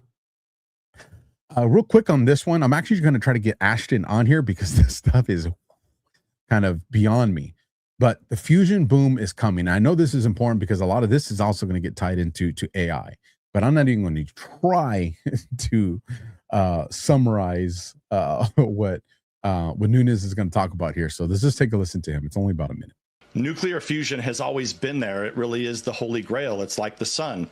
Right. But we haven't been able to harness that yet. It just hasn't, the technology, the science. But that's the difference between TAE and all the other nuclear companies out there around the world. This is the one that won't rely on rare earth elements, won't have to rely on a bunch of magnets, and it's the only company that's actually built something. That's what we were most impressed with, was not just all the scientists and all the engineers that had worked with private funding, all private funding, I must say. And now what they're looking to do is they need a way to get in and access the public markets. We provide that opportunity for them to access the public markets. And I would just encourage everyone to actually look at this company. I think when you look around the country, look around the world, this is the world's premier nuclear fusion company without question. And when we talk at Trump Media and Technology Group, what do we want to do? We want to acquire crown jewel assets. This is a crown jewel asset that could change the world. I ain't going to provide financial advice, but if the dude is homies with Trump and he's saying this is going to be that premier company, and we know kind of what's coming down the pipeline, and even with the lack of understanding of what things are going to look like in the future, we at least have the understanding that these guys know what things are going to look like in the future. Again, not financial advice, but if I had a couple extra ducats, I'd probably want to go buy some of this stuff. Just saying. Again, I want to bring Ashton on. One, I want him definitely to get his insights on this alien conversation stuff. I've loved some of the takes that he's had. And two, I'd love to have this conversation around fusion. If you guys remember Ashton Forbes, we brought him on here to talk about flight, what is it, MH70 or whatever it was. I can't remember the flight number, but you guys know the Malaysia flight. He did a phenomenal show on that. So, but again, hopefully we'll get him here on the show. And sometimes I think he watches it. So if you're watching, Ashton, reach out to me, brother. Let's connect. Let's get into fight night, right? Some of you were pissed at the chat. Where's Josh and Alpha? Watching the damn fight. Come on. Where do you think we were, right? Freaking president said he's putting on a fight, UFC fight. Y'all think we're going to miss that? Listen, love you guys. Not that much. I want to hang out with the boss too. But the White House puts up leading up to the fight. Wake up. It's fight night. This is the main event. UFC at the White House. This was yesterday and they posted this. And I think this kind of sets the theme for what this administration wants for us. What am I saying here? Remember back to how we started the show? do anons. As a matter of fact, let's just go back to it because it's that important, right? It is this one right here. Remember, OG Anon, if you join late, you missed this. June 10th, post 4450. Do Anons understand what is about to be unleashed? Now let's get back into this one, the main event. For any of you that served in the military, and specifically if you served in some form of a combat role or a role that was going to be supporting of a combat element, we always kind of get spoiled and morale boosters before they get ready to tell us that we're going to be flying to another part of the world to go lay down a can of whoop ass on the enemies to America, right? You gotta make sure your fighters' morale is in peak condition in order to sustain the hard conditions that are going to be coming. Well, what do we see the administration doing? Kind of what I also started the show with. If you haven't seen morale being fired up these last couple weeks, where have you been with everything that's going on? It is. And if you, again, subscribe to the idea that we're in an information war and we're seeing them kind of, bring us to, a very heightened level of morale, it's probably because a big fight is coming. And it's probably because they want us, our spirits, to be at a very high level to sustain what that fight's probably going to do to us as a nation. Again, these are just assessments. Maybe it just all goes smooth. I would love that. But again, we're also fighting an entrenched enemy that has been entrenched for centuries. Literally, in my opinion, the devil's army. And we're at that point of the final battle. I don't think we do that without scraping some knuckles. So let's keep going. The White House then comes out a little earlier, says Fight Week. History in the making. June 14th. Built, not given. This is all just machismo warrior type of branding, right? The posters that you saw during Pearl Harbor, right? And even before that, right? Uncle Sam wants you, fight for your country. We're seeing that now. But again, remember, 5th generation warfare. So it looks a little different. Doesn't mean it doesn't have the same desired outcome. Then it takes us to this. Donald Trump puts testing. And then in the background, he just comes out and says, "Are you ready to rumble?" Right? And you see this taking place at the White House. So all this stuff is getting fired up. So as I was researching this, I come across this article. And there's a couple of them, but I'm not going to bring them all on here. This one kind of does the gist. And it reads, Joe Rogan urges Trump to cancel crazy UFC birthday bash. So when I saw these headlines, I was like, what the fuck? Right? It was, it made me get one of these bad boys right here. It made me go, what the Joe? Like, why the hell are you trying to tell Trump to cancel the UFC fight? Like, I was like, this sounds like bullshit to me. Let me read beyond the headline because we should do that, right? And as I start reading through the story, talk about a misleading headline. Joe Rogan absolutely was ecstatic about this fight. Joe Rogan, what he comes out and he says, he goes, if I would have been in charge and Trump would have had me say, hey, we're going to do this outdoors, he goes, I would have never authorized it outdoors. I said, we're going to do it, but we got to do it indoors. And Joe Rogan's concern being around the fighters, the temperature, them being sweaty, the elements, the mat. His perspective was there. He said, he goes, I would just tell Trump, hey, let's do this, but let's do it indoor. He was absolutely in support of it. And if you watch the fight, you saw how much of a good time Joe Rogan was having there.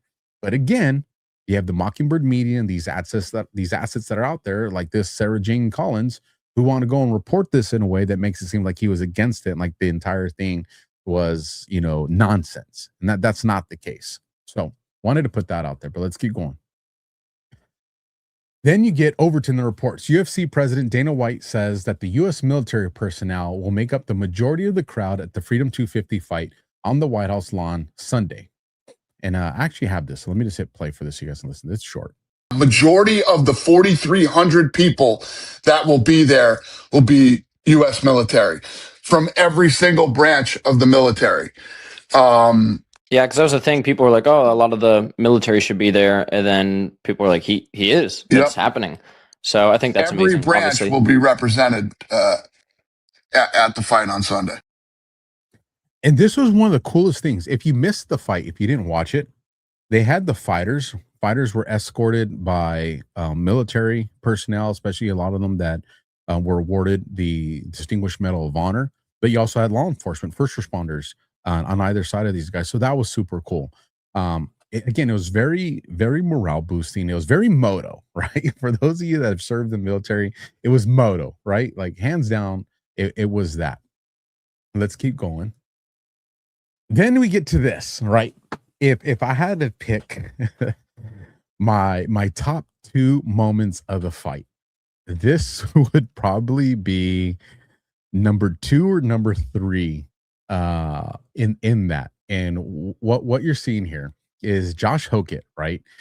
He goes and he fights Derek. Gosh, I can't think of his name. One of you guys, I got to do it.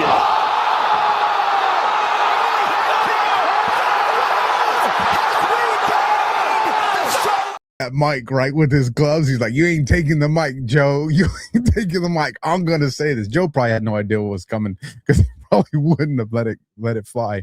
But you see him, he's holding. He's like, "Michelle, Mama is a mad." If one of you has, because I just don't have the time. Barry. Okay, let's go. We'll finish up the UFC part here. Actually, 2 more things. This and then one more thing. Homeland Security again says history will be made tonight. Fight for freedom. Fight for our way of life, and fight for America. And with all the fun that we have in some of this stuff, especially during these dark times, right? Americans are amazing patriots to be able to find ways to laugh and smile when we're literally fighting for humanity. But here we are. Again, fight, fight, fight. Remember with Trump, when they try to take him out and he gets up? Fight, fight, fight. For those that were not familiar with the cue boards, that's exactly in the boards. Fight, fight, fight. Again, a reoccurring theme. And I think it's there for a reason. Here's the part. I didn't have a chance to grab the interview clip, but Dana White got interviewed today. And they were like, "When's the next one? When's the next UFC fight at the White House?" And Dana comes out and he says, "Never." He goes, "We will never do that again." He goes, "Because it was so expensive." He goes, "I can't afford to do that again." He goes, "That was a once in a lifetime opportunity." So I think we'll probably see events and stuff like that. I think Dana's probably telling the truth, unless Trump tells him, yeah, we are, because we know Trump will get what he wants. But as it stands now, Dana White says, that was a once in a lifetime opportunity. You kind of feed that into what we're seeing here. Fight for America, fight for freedom, fight for our way of life, fight, fight, fight.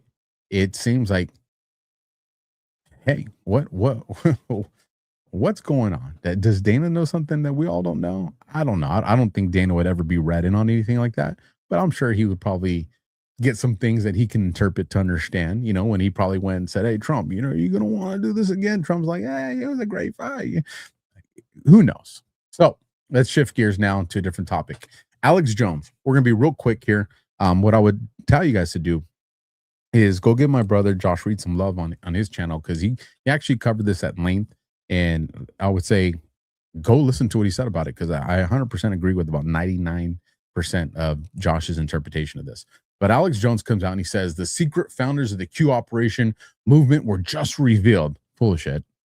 In early 2017, high levels of elements of the Trump administration, he's talking about Bannon, launched a plan they claim would bring down the deep state by allowing whistleblowers to release information anonymously. 10 years later, Alex Jones reveals that the bad guys are desperate to hide from the people of America and the world. And he makes these ties to Bannon and to Epstein. And it's retarded. And if you remember, what does the board say about AJ to begin with, right? And in the chat, somebody's going to tell you.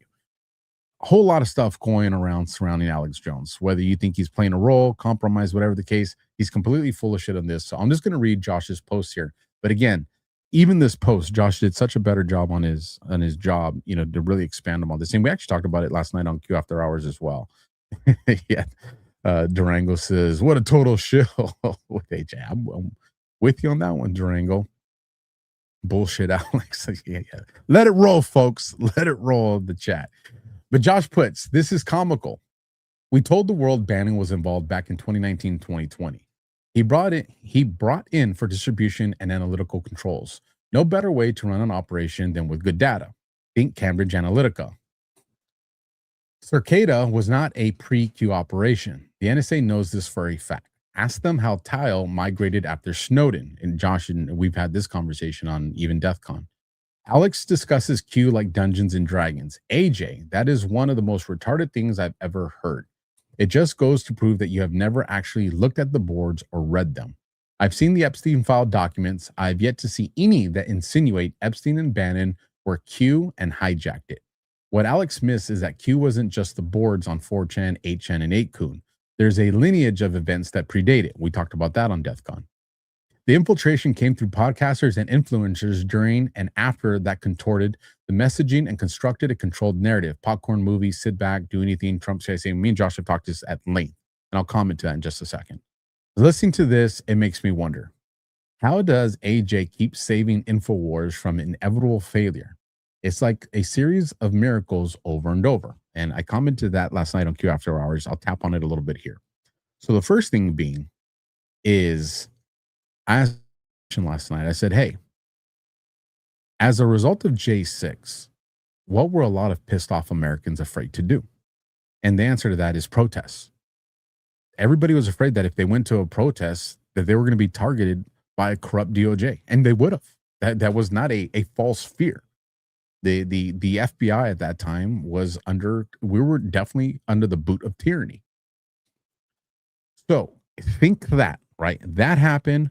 It resulted in the fear of Americans to do something that's constitutionally protected. Now let's look into what happened to AJ. AJ starts making comments about a certain school, and he ends up getting sued into oblivion for that. Well, all of a sudden, you had a lot of people didn't want to post about that, didn't want to do podcasts about that. The word Sandy Hook terrified citizen journalists and podcasters and alt media, because it was like, if they can do that to AJ that has more money and resources than I can, or I have, imagine what they can do to me. And people self-censored from that topic or other topics similar to it. Again, a constitutionally protected right. But then again, like what Josh said, why does AJ always say he's going bankrupt, but then he's still around and he's still doing it? Is he controlled opposition? I don't know, maybe. Is he fulfilling a role? Is he part of the deep state apparatus? I don't know. These actions definitely lead me to that kind of opinion. But think about these things. Now, to go back to the part where he says the infiltration came through podcasters and influencers during and after that contorted the messaging and constructed a controlled narrative. A lot of the people that I see that try to shit on Q and the boards or the community rely on rhetoric that's not from the boards. They rely on opinions and things that are from self-proclaimed Q experts that say, oh, this is what it is, and this is what that is, and this is what that is. And it's like, that's not on the board. That may be your interpretation of it. And each one of us has the right to have our own opinion and interpretation. But the thing is these things get misrepresented, and then that falls on, well, this is what the board say, and they don't say it.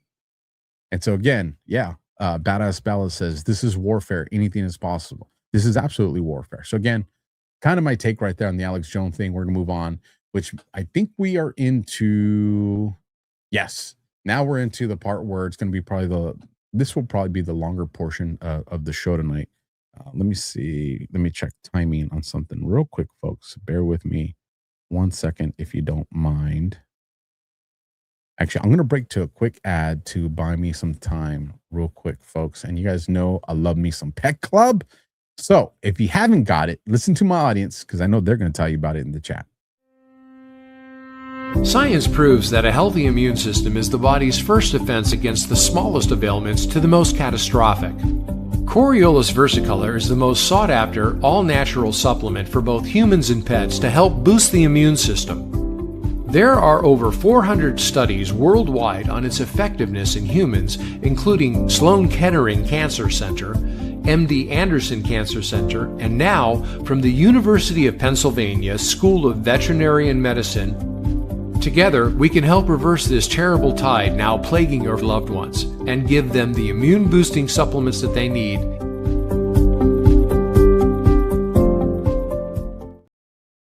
Again, folks, you can go get those links all down in the description. I got the stuff right here. I got all the bottles right here. Got the yellow one, the blue one. Stuff is phenomenal. And I've been seeing the testimonials from you guys. I saw somebody in the chat actually said tonight. I didn't get a chance to grab the name, but they said just went and got Restore, started trying Restore.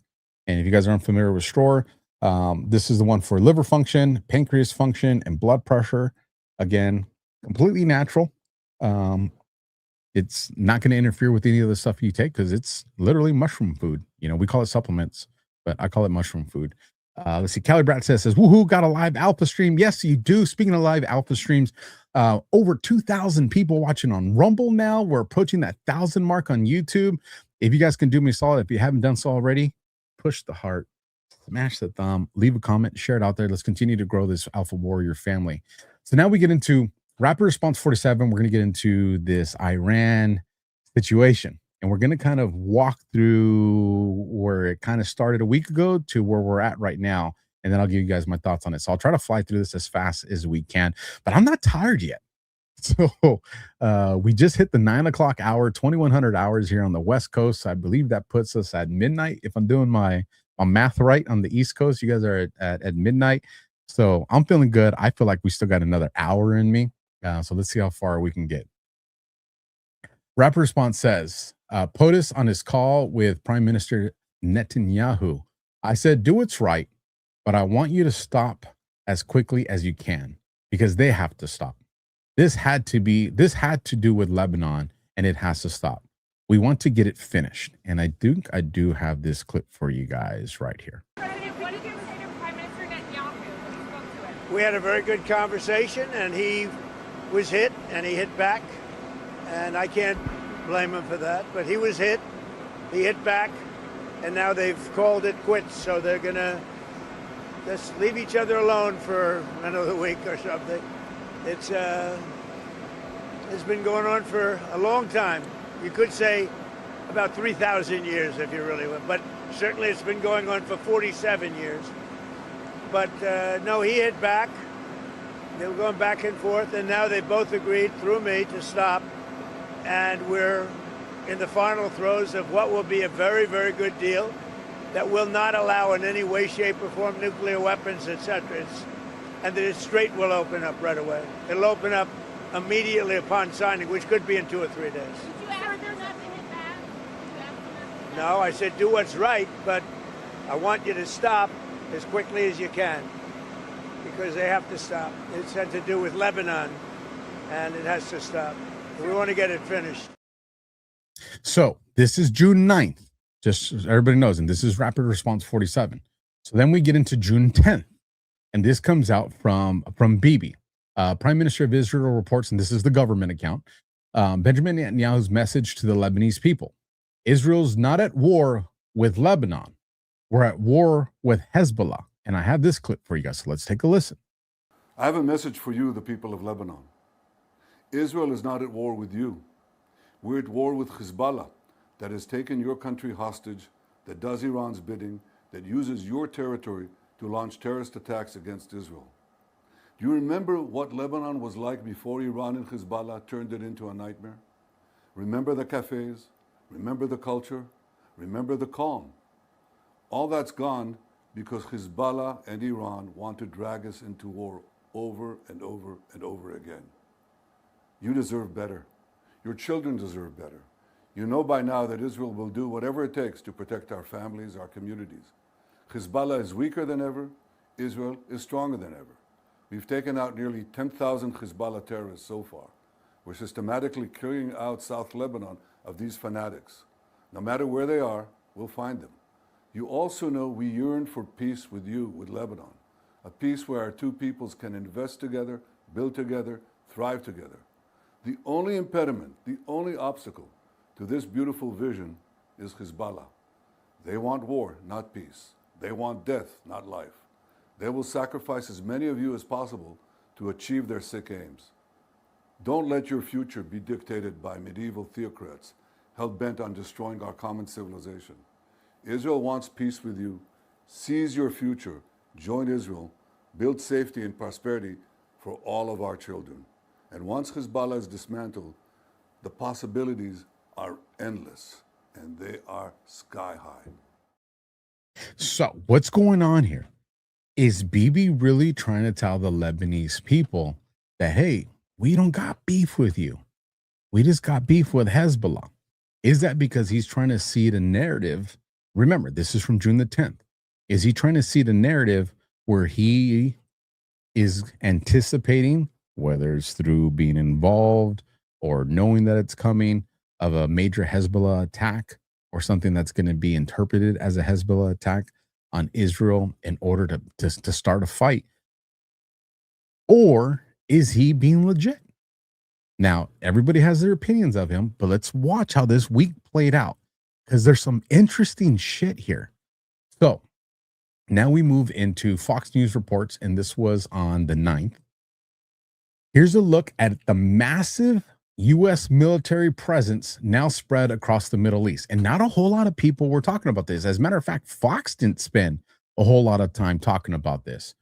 But according to U.S. Navy officials, nearly 20,000 American sailors and Marines are currently at sea aboard two aircraft carriers, the USS Abraham Lincoln and the USS George H.W. Bush, along with 18 guided missile destroyers, the 35th Marine Expeditionary Unit, and more than a dozen air squadrons. The assets are spread across the Eastern Mediterranean, the Red Sea, the North Arabian Sea, the Arabian Sea, where U.S. forces are helping defend Israel, counter Houthi threats, conduct operations involving Iran, and support maritime security in and around the Straits of Hormuz.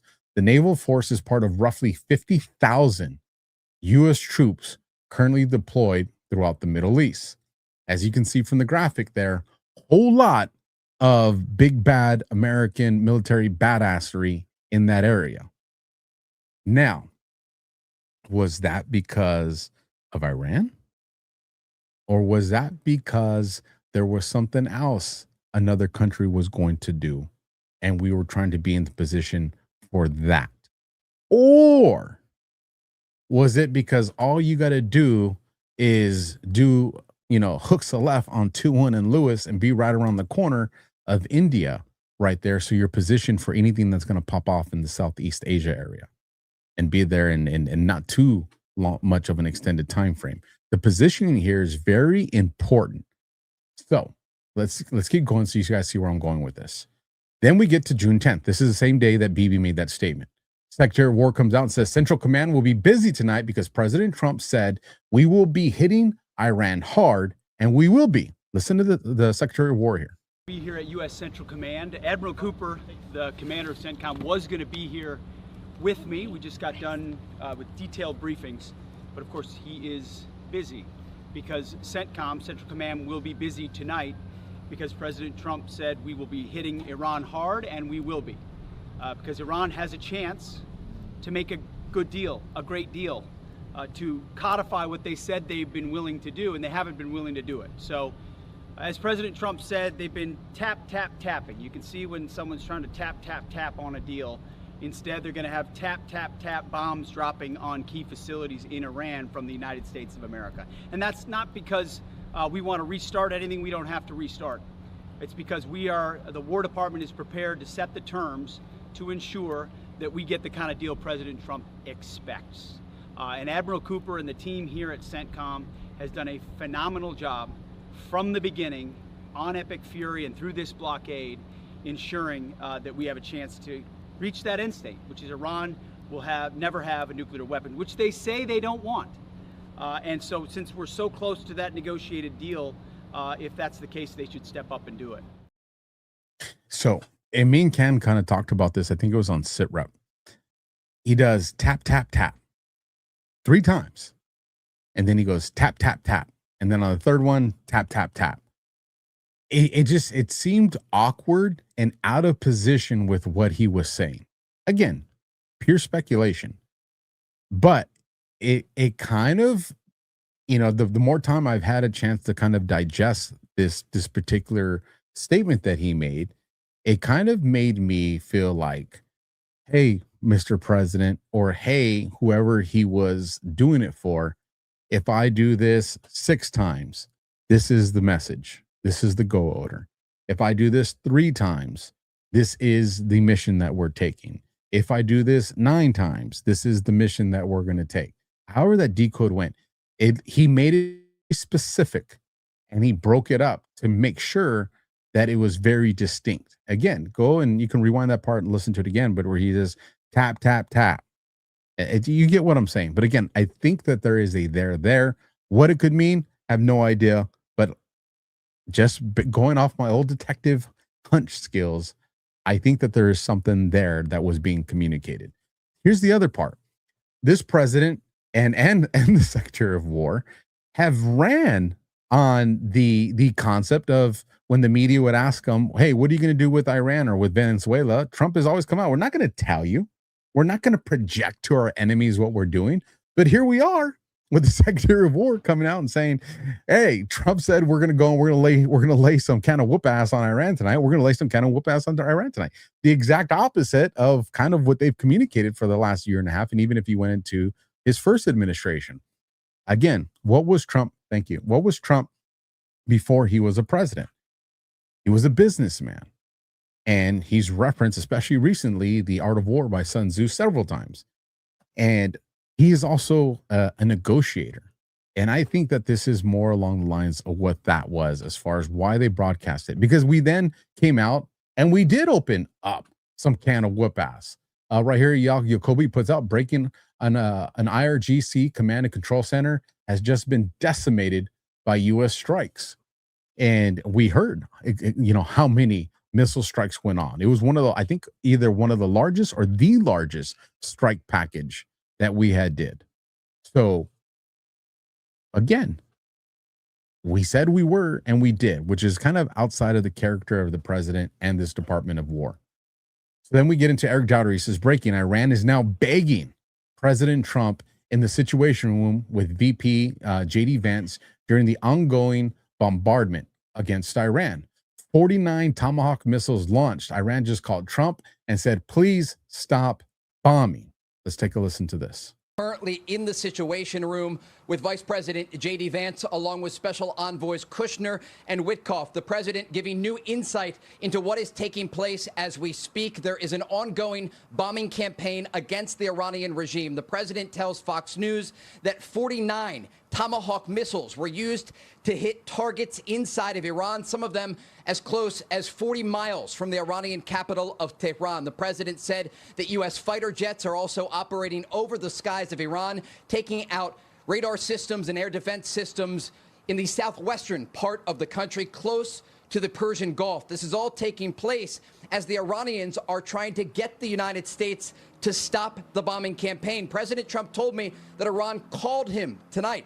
Top Iranian officials and President Trump spoke directly, according to the commander-in-chief tonight, as the president was sitting in the Situation Room.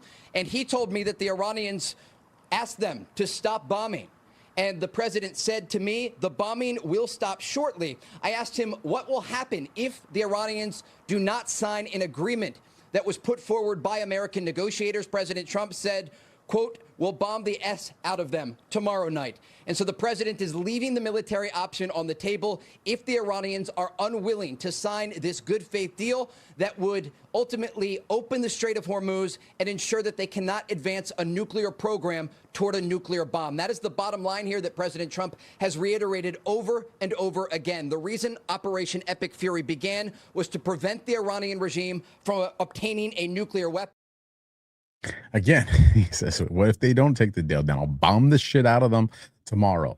A negotiation tactic here. The other interesting thing, and Trump alluded to a little bit later on in the week, and I think I might have this one for you guys as well, is he says he had direct contact with the upper echelon of Iran. Again, not going through Vance, not going through Witkoff or Kushner, but direct contact to President Trump. Very interesting. But let's keep going. See how this story unfolded. Rapid Response 47, POTUS on Iran. Did you know that we've been taking out millions of barrels of oil? Nobody knows it. You know who doesn't know about it? Iran until right now. We took it the other night, 22 ships, millions of barrels of oil. Now, some of you have heard me as a guest on other shows, kind of heard my perspective on this. So again, my audience, I'm going to make sure you guys don't miss out on it. You remember when they said the Strait of Hormuz was shut down, right? There's mines, this is going on, and we're not seeing any traffic, and all social media and mainstream media was showing all these graphics, and they showed all the ships on this side waiting, and all the ships on this side waiting. The Strait of Hormuz was dark, right? But Trump says they literally, I think it was something like 200 million gallons, or was it like 200 ships with millions of gallons? It was, I don't remember the exact numbers, but it was a shitload, right? Somebody in the chat can give me the specific numbers there. I think what was going on was they did have it shut down, but Trump was using the military ships that are out there, our Navy, to get certain ships through under the cloak of darkness. Because remember, if you're going to have some of these tankers, which is pretty much a floating fucking city, these things are huge. If you're going to have this city going through the Strait of Hormuz and you're going to have it running dark without its navigational lights, right? Maybe not even using its navigational equipment, maybe strictly being guided in communication with the military, like think old school, right? We all got the brake kill switch on, and we're following your lead, right? Because we don't want this to go detected. Was this Trump doing a jack move of all those gallons of or barrels of oil during that time? I think so. Because again, if he's saying Iran didn't know about it until now, and he probably means other people didn't know about it as well, then it means it definitely wasn't happening during the normal commuting traffic through the Strait of Hormuz, because people would be able to see the ships. But if this was done, again, under the cover of darkness and going through stealth mode, you would need the military to escort that. Because if the shits start turning on their navigational equipment, then people are going to know, right? So, again, I think military tactic there, very slick. And why would we want him to be stealing, millions of barrels of oil? Was it to get it into America for our strategic reserve? Was it to get it to some of our allies in the area that was like, hey, we're really going to hurt with this Strait of Hormuz being shut down like this? And Trump saying, don't worry about it. I got you, boo. I got you. They're like, what are you talking about? You're going to have a ship show up with some oil. You're good. Let us do what we're doing here. Let me cook. And then all of a sudden a ship shows up. People are like, I don't know where the fuck ship came from, but Trump said we were going to get one. So now we can let Trump do his thing, right? Whether it was Russia, whether it was the CC, whether it was China, not the CCP, but it was China. 22 ships, 100 million barrels. 100 million barrels. Yeah, it's $9 trillion. What, $9 trillion worth? Number correct? Ask Pro 68. I do remember though, 22 ships, 100 million barrels. And now someone's saying 100 million barrels, 200 ships. Hey, you guys are just fucking confused as me. Somebody, you guys figure that out. Let me know when you guys come to agreement on how many ships it was. But nonetheless, it was a shitload. And you guys get what Trump was doing here. So let's keep pushing on. Pete Hegseth comes out and says the fake news media refuses to report how effective the U.S. naval blockade is. The most successful blockade in the history of naval warfare. Nothing gets through unless we want it to, hence the ships that Trump said were jacking Iran's oil. It is a steel wall. Iran is doing zero business, not paying their military or any other bills, and quickly becoming a failed nation. Lots of oil is getting out. Praise be to Allah, President Donald Trump, right? Because Trump likes to troll that way. I mean, it kind of is, it's what we're already talking about. Then you got Scavino that comes out, and this is on the 11th. Trump says, based on the fact that discussions with the Islamic Republic of Iran have been brought to the highest levels of Iranian leadership and approved, I have, as President of the United States of America, canceled the scheduled strikes and bombings against Iran this evening. Remember, this is day 2 of all, bomb the shit out of them. Discussions and final points have been in both concept and great detail approved by all parties involved, including the United States, Israel, Saudi Arabia, UAE, Qatar, Turkey, Pakistan, Bahrain, Kuwait, Jordan, Egypt, and others. The naval blockade will remain in full force and effect until this transaction is finalized. Time and place of signing to be announced shortly. POTUS, and then you got Scavino that puts President Trump, but then he quotes something that he just wrote that I just read to you guys. So now we're getting the heads up of, okay, somebody says Alpha, it's 22 ships. All right. So looks like we're solid on that.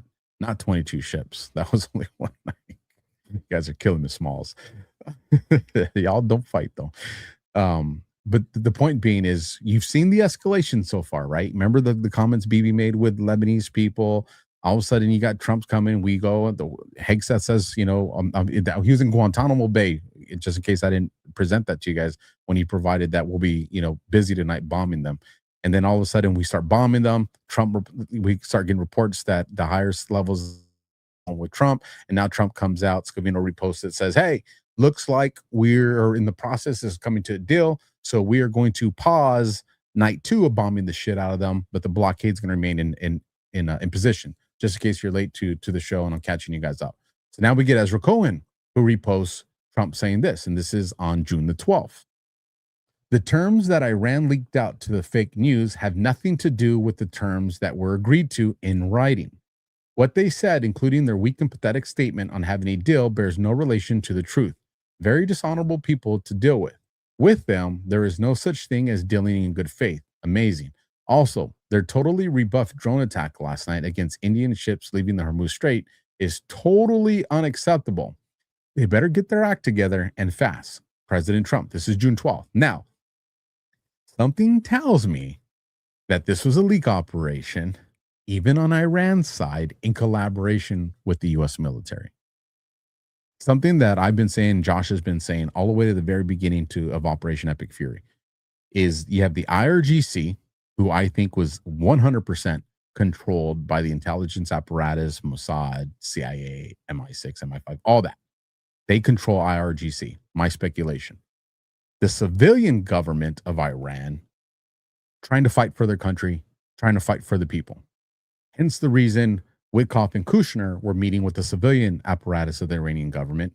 Hence the reason that the only ones that we were bombing the shit out of and killing was the IRGC and not the civilian apparatus.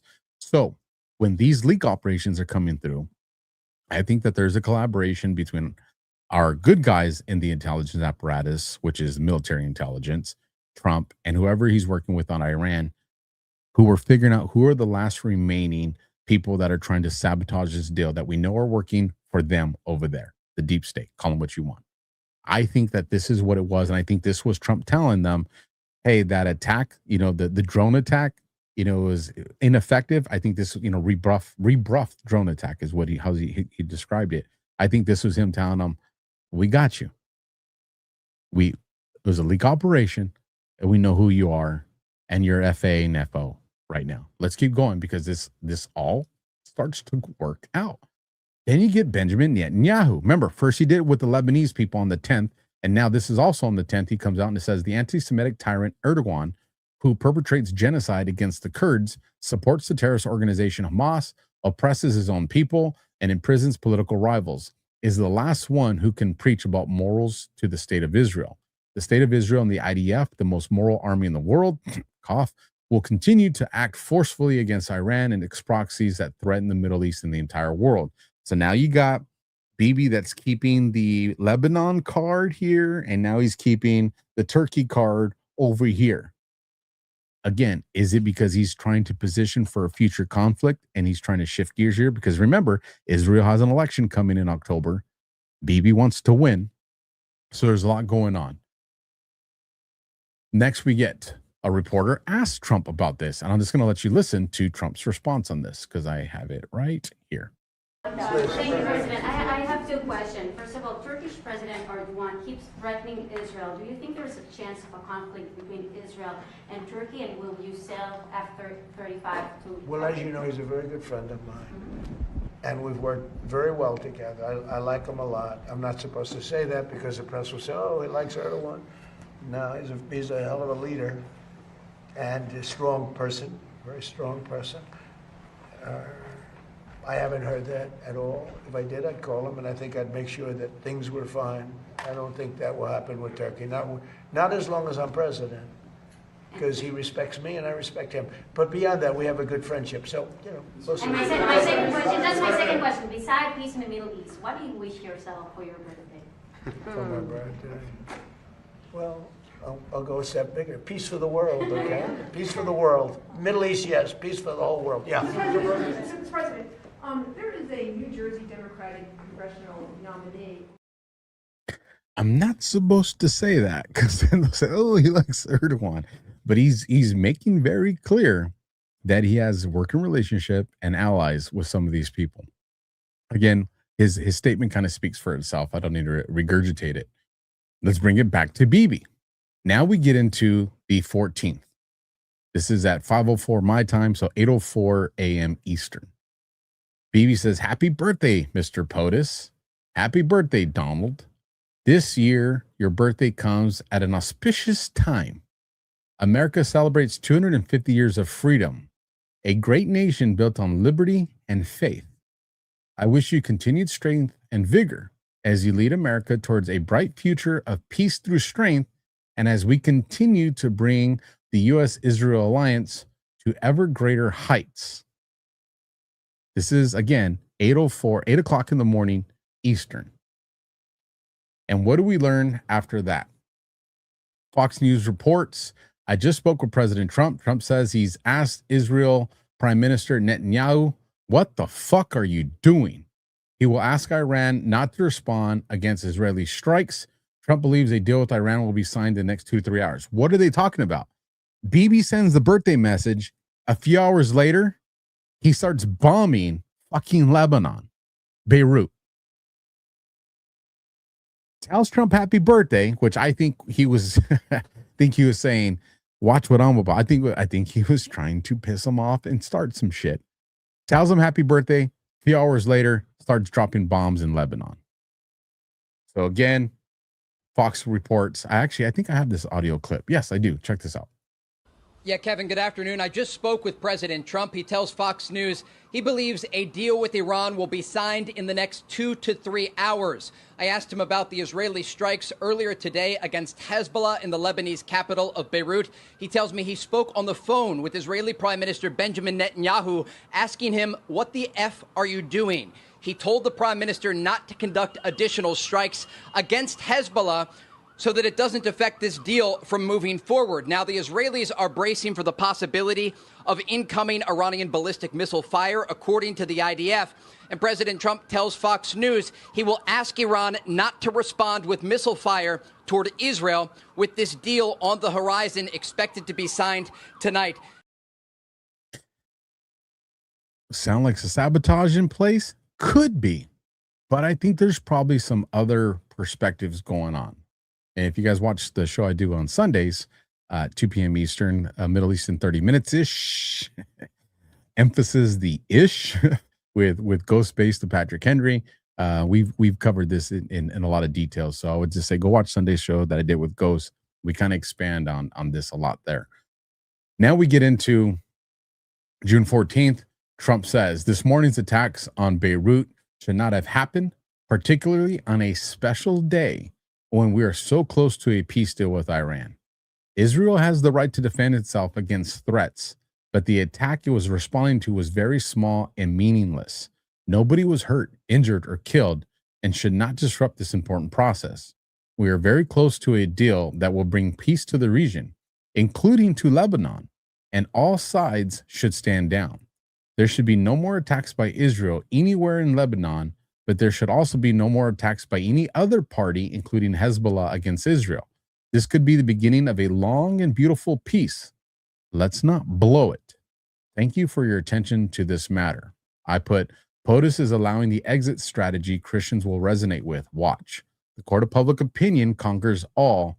You are in the trenches of information warfare. What am I talking about here? I'm going to summarize this, but I explained it in depth again on Sunday's show with Ghost, Middle East in 30 minutes-ish. Go check it out. Is a position that I've had since the beginning of this is when people have always said Trump should just come out and cut off Israel, right? Aside from the argument that I've made of people also acknowledge that, Mossad is tied into the infrastructure, all the infrastructure of the U.S. So if you just abandoned it, that would be very detrimental to our infrastructure. But again, separate position there. But is the demographic of Christian Zionists, right? People who have a biblical upbringing and the level of importance that Israel represents, you're not going to change their mind. This is something that is faith-bound and spiritual bound. So you're not going to shift their opinion on this. So if a president was to come out and take that position, he would immediately lose that demographic, which is huge. which means a Republican president would not win the presidency. So how do you separate this relationship or the level of the relationship? Because I don't think you completely sever it, but how do you start to push away from the level of influence, or at least the optical influence that Israel has on the U.S. government without pissing off that demographic? Well, you do exactly what Trump is doing, which I called out years ago, right? This goes even before this administration on the way this would have to play out. There's a post that I did, and I think it was around February or March last year, or actually it was probably even before Trump's presidency. And I said, you're going to see two regime changes. You're going to see a regime change in Iran, and you're going to see a regime change in Israel. Both. People got pissed off, just like they're going to get pissed off now. And I said, well, one of the signs that you're going to see on this is when you're going to induce a regime change, the populace has to be aligned and either trust, love, or both the person that's doing it. And what have you heard Trump say over the last few months? The Israeli people love me more than Bibi. I'm polling higher than Bibi. Again, absolute shout out to my position on what's taking place there. And this is why I say the perspective on Bibi gets, kind of indifferent here. But to bring it back to what I'm saying here is, if you got that demographic of people that someone says Alpha doesn't like time. What did I miss something?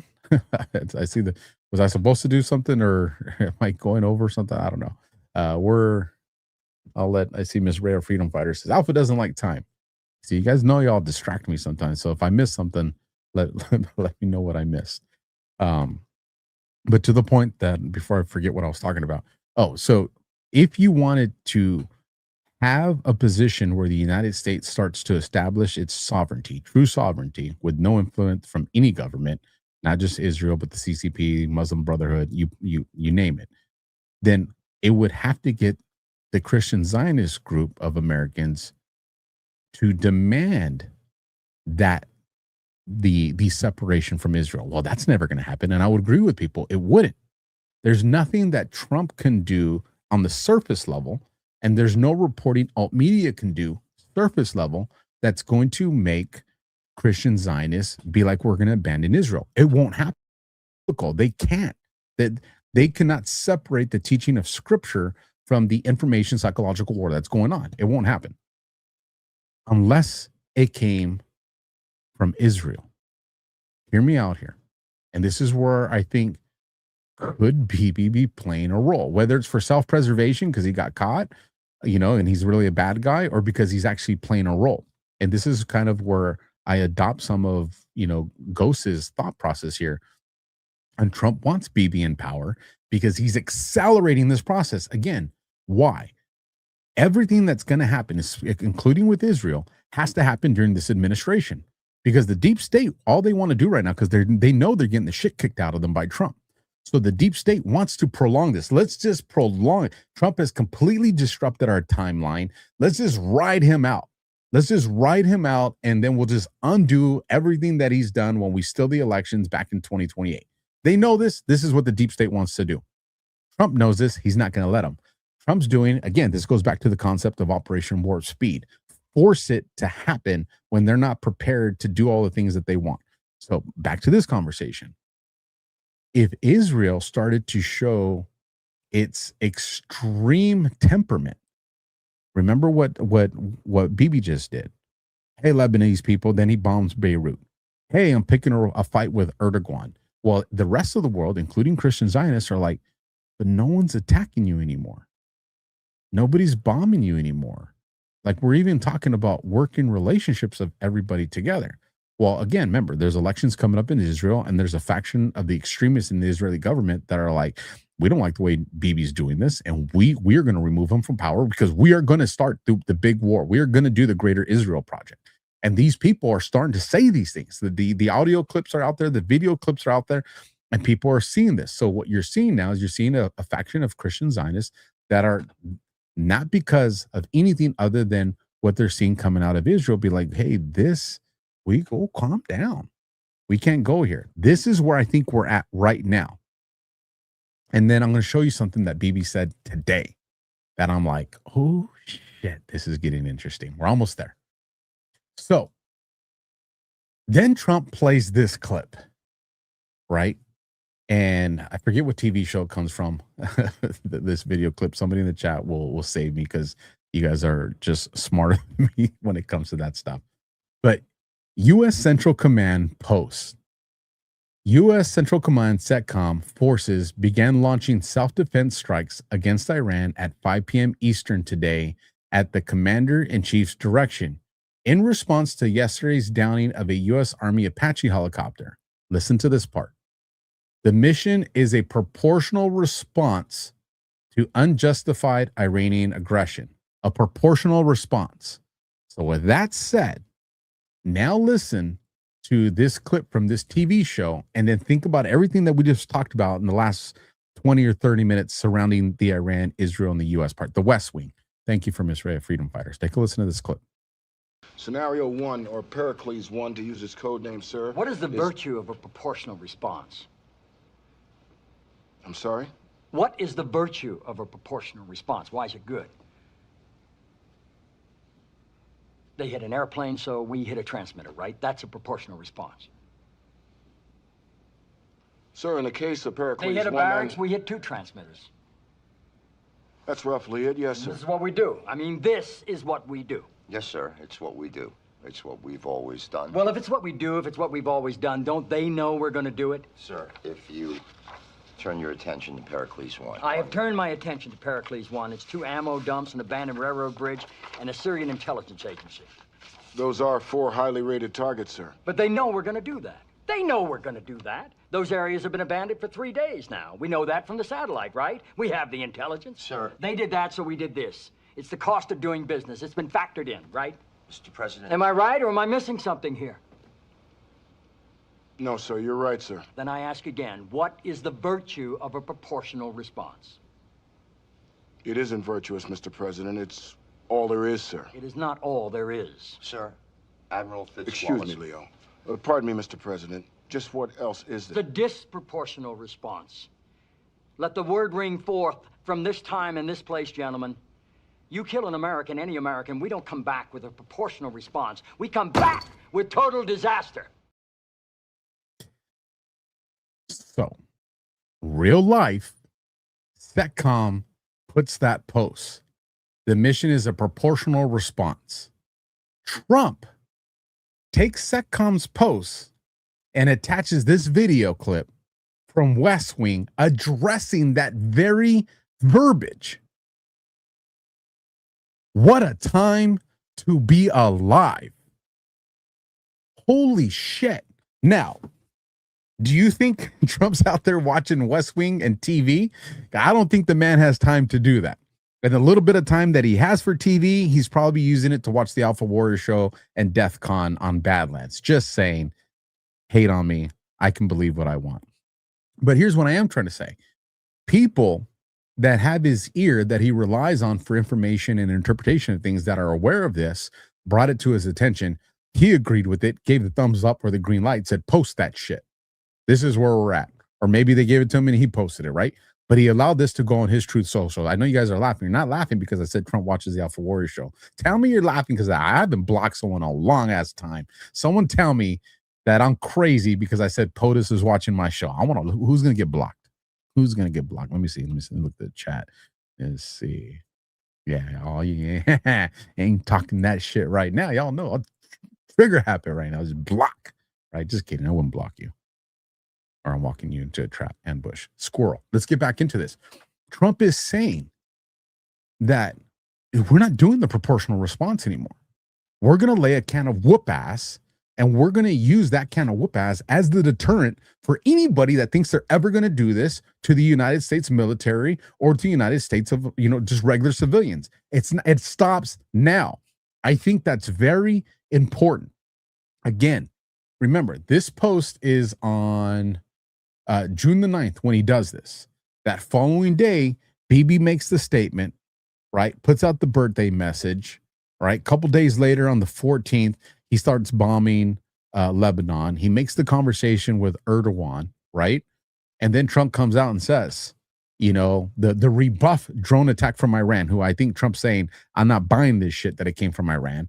We know that people are trying to facilitate this and make it look like it's Iran. We're not going to bite on it. But know this. If you guys think that this is how it's going to play, it's no longer going to be a proportional response. I'm prepared to open up a can of U.S. American whip ass and look at the 50,000 badass Joes and Janes that I have sitting off the coast of the Middle East and Southeast Asia. Y'all want to fuck around and find out? Let's do it. Now's the time. America's on my side. I've won the court of public opinion. There's an indictment against the deep state. There's an indictment against the cabal. I'm now at the point where the people are going to be good with whatever I do as long as I show them that you guys are the ones creating all this shit and they already know. This is where we're at. This is where we're at. We are, you're going to hate the word I said at the beginning of the show. We are putting our toe in the precipice right now as we get into remember what Eagle Ed Martin said, right? From Trump's post, patriotic summer. Remember the UFC fight? Fight for America, fight for the American way of life. Remember all this morale and getting us ready? This is the prep time for the greatest fight that our country is ever going to be a part of. Ever. I hope I got you guys fired up. I'm fired up. Susie Q said, using autism as a weapon is my favorite. Did somebody say I got autism? Y'all fucked up. That's okay. Still love you. Then we come in. Let's move on because we're still not done with this segment. The White House says Iran has agreed to never have a nuclear weapon. Also, the story that the U.S. is paying Iran $100 million is fake news put out by the Democrats. President Donald Trump. And he says right here on his Truth Post, and this is from today, Iran has agreed to never have a nuclear weapon. Also, and then again, the story. This is where we're at. Yes, Alan, complete fight for survival. The White House then puts this one out. The deal with the Islamic Republic of Iran is now complete. Congratulations to all President Donald J. Trump. And to read his Truth Post, because this is important enough. This is historic. The deal with the Islamic Republic of Iran is now complete. Congratulations to all. I hereby fully authorize the toll-free opening of the Strait of Hormuz and simultaneously herewith authorize the immediate removal of the United States naval blockade. Ships of the world, start your engines, let the oil flow. President Donald J. Trump. And if you guys were seeing the oil prices last night for a barrel, they were dropping. Now, gas should start to reflect that here in the next few days. We'll see how much the market manipulates that, but we're not done yet. Shahbaz Sharif puts out, following the intensive talks, we are pleased to announce that the peace deal between the United States of America and the Islamic Republic of Iran has been reached. Both sides have declared the immediate and permanent termination of military operations on all fronts, including in, let me click on this, Lebanon. Including in Lebanon. Remember who's talking Lebanon. The official signing ceremony will be on Friday, the 19th of June in Switzerland, Juneteenth. We would like to thank the United States of America and the Islamic Republic of Iran for their commitment to finding a diplomatic solution to the conflict. We would also like to extend our sincere appreciation to our brothers in this mediation effort, the great leadership of the state of Qatar for their support in reaching this agreement. I would also especially thank the visionary leadership of the Kingdom of Saudi Arabia and the Republic of Turkey, Erdogan, for their immense contributions in this regard. With the agreement now in place, mediators will facilitate a series of meetings this week. This pre-implementation discussions will lay the foundation for the technical talks and the official signing ceremony. And for those wondering who's this guy, this is the Prime Minister of this Islamic Republic of Pakistan. Let's keep going. Then we get into Bibi. Plays this video clip, but the video clip is in Hebrew. I believe that's the correct language. So I'm not going to play the video clip, but it is important and it's long. But I'm going to read this because pay attention. So let me take a drink because this shit is long. I'm probably going to have to pause in between this long ass thing, but it is important. And remember, I told you guys, what's going on is Bibi playing a role? Is he self-preservation? Listen to this and then tell me what you guys think. Prime Minister Benjamin Netanyahu this evening at a press conference. Dear citizens of Israel, for decades I've been fighting Iran's efforts to arm itself with nuclear weapons. I can define this as the mission of my life. I have stood firm in it until today, and I will continue to stand firm in the future. With an agreement, without an agreement, Iran will not have nuclear weapons, not today and not tomorrow. As long as I am Prime Minister of Israel, this will not happen. I hear people asking, what have we achieved? And I answer them, what have we achieved? We have pushed away from us the immediate threat of annihilation. Together with our American friends, we launched the largest attack sortie in Israel's history. We neutralized their nuclear scientists, decapacitated the leaders of the terror regime, crushed their nuclear facilities, destroyed missiles and most of the factories that produce missiles, struck countless military industries and infrastructures, destroyed their navy, their air force, neutralized Baz commanders who masquerade the Iranian people, inflicted enormous damage. We estimate in the hundreds of billions of dollars, and some estimate it's even close to $1 trillion. Enormous damage to Iran's economy that took them decades to build. But here's the most important thing. We saved the state of Israel from the threat of nuclear annihilation, because it must be understood, Iran was racing towards the nuclear bomb right before, with a line, it was racing towards the bomb and racing to bury its missile and nuclear industry deep underground. If we had not acted at the time we did, and with the intensity we did, both in with a line and then in roar of the line, in historic cooperation with President Trump and the American military, we had not acted in this way, Iran would already have atomic bombs by now. Again, there's some English translation of why some of this stuff is a little off, but you get what he's saying.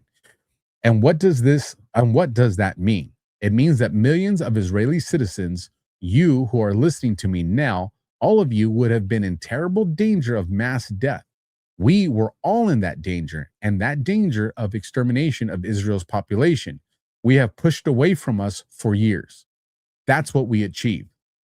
We saved the state of Israel from destruction. But I say to you, citizens of Israel, the struggle is not over and done with. We will need to continue to stay vigilant, continue to be strong, and determined to defend ourselves as much as required.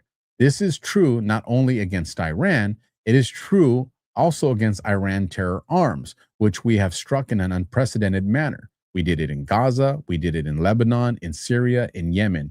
We did it in the refugee camps in Judea and Samaria. We did it everywhere. We eliminated Daif, Haniyeh, and Sinwar, along with many of Hamas's leaders. In fact, almost all of them.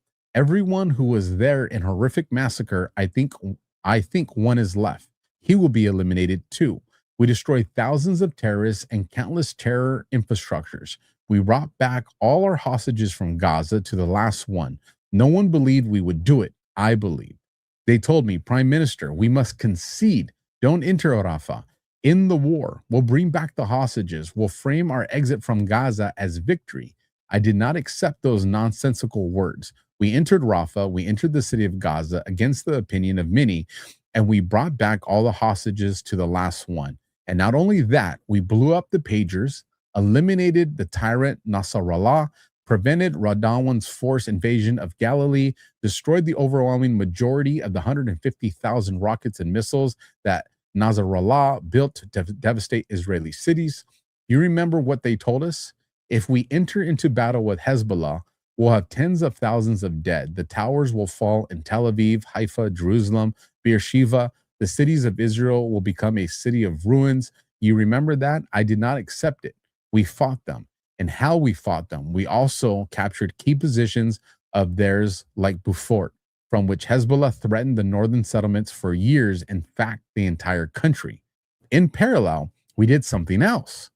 We established deep security zones around the state of Israel. We did it in Gaza, in Lebanon, in Syria, where, by the way, we eliminated all of Assad's weapons that were a central link in the axis of evil.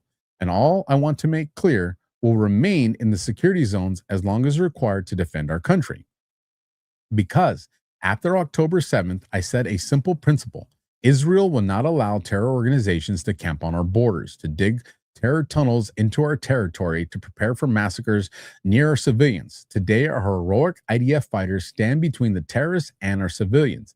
In fact, what we did, we changed our entire security doctrine. We changed ourselves too. We broke through the barrier of fear. We initiate, we attack, we surprise, and we strike hard at those who seek our souls. Israel is stronger than ever, and Iran's axis of evil is weaker than ever. If someone had told you at the beginning of the war that we would achieve everything I detailed, and I didn't detail everything, you would say he's daydreaming. Well done, security experts. No, we did it. And today, after achieving all this, there are those who want to downplay it, to dismiss our tremendous achievements. And I say to you, we are going to achieve many more great things. We will continue to thwart threats in the arena. We will build new, listen to this part. We will continue to thwart threats in the arena. We will build new alliances with countries in the region and outside the region. We will ensure military independence. That's another principle I set, and I'm allocating an additional 350 billion shekels to the defense budget. We'll develop technologies that break the boundaries of imagination, and we will turn Israel into an even stronger power, because our strength is the key to our future. It is the key to our security. It is the key to our economy. It is the key to our alliances, because alliances are made with the strong, and Israel today is a very strong country. It is strong thanks to you, citizens of Israel. I want to thank you, citizens of Israel, for your steadfast stance, for the backing you give the government, for the backing you give me as prime minister, and above all, I want to thank our heroic fighters and female fighters in the regular and reserve forces at sea, on land, and in the air, the IDF, and in all security branches. There is none like you, heroes of Israel. Together we will continue to stand, and together we will continue to win. Fear not, my servant Jacob, and do not be dismayed, O Israel. Together, with the help of God, we will ensure the eternity of Israel. Toya was a long read, but here's why it's important, and maybe some of you guys were catching. If we know that this all has to come to a conclusion under President Trump, and if we adopt the mindset of what Trump did with Operation Warp Speed, right? What they had planned, those bioweapon jabs were supposed to come at the end of it. We're at the end of Hillary Clinton's presidency, after famine, after pandemics. We were going to be begging for those bioweapons, but Trump flipped it. Operation Warp Speed, put it at the front end, so we wouldn't have the mass casualties that they wanted, and most of it would be rendered, ineffective.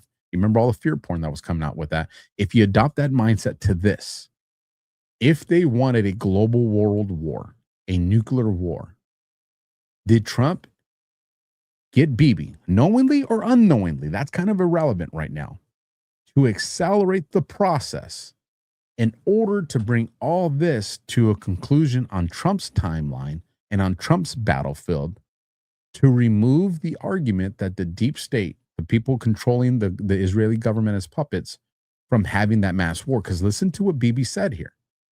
We've eliminated all these threats. We don't have to be afraid anymore. Now we're in a position to build alliances.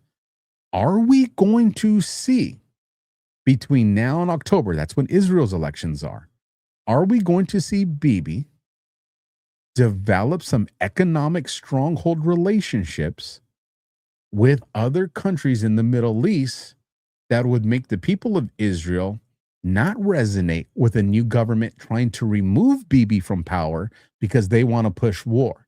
Is Bibi about to give them an accelerated taste of what economic prosperity without fear looks like, to show, hey, we have stabilization here now because of this massive war that we just did with Iran?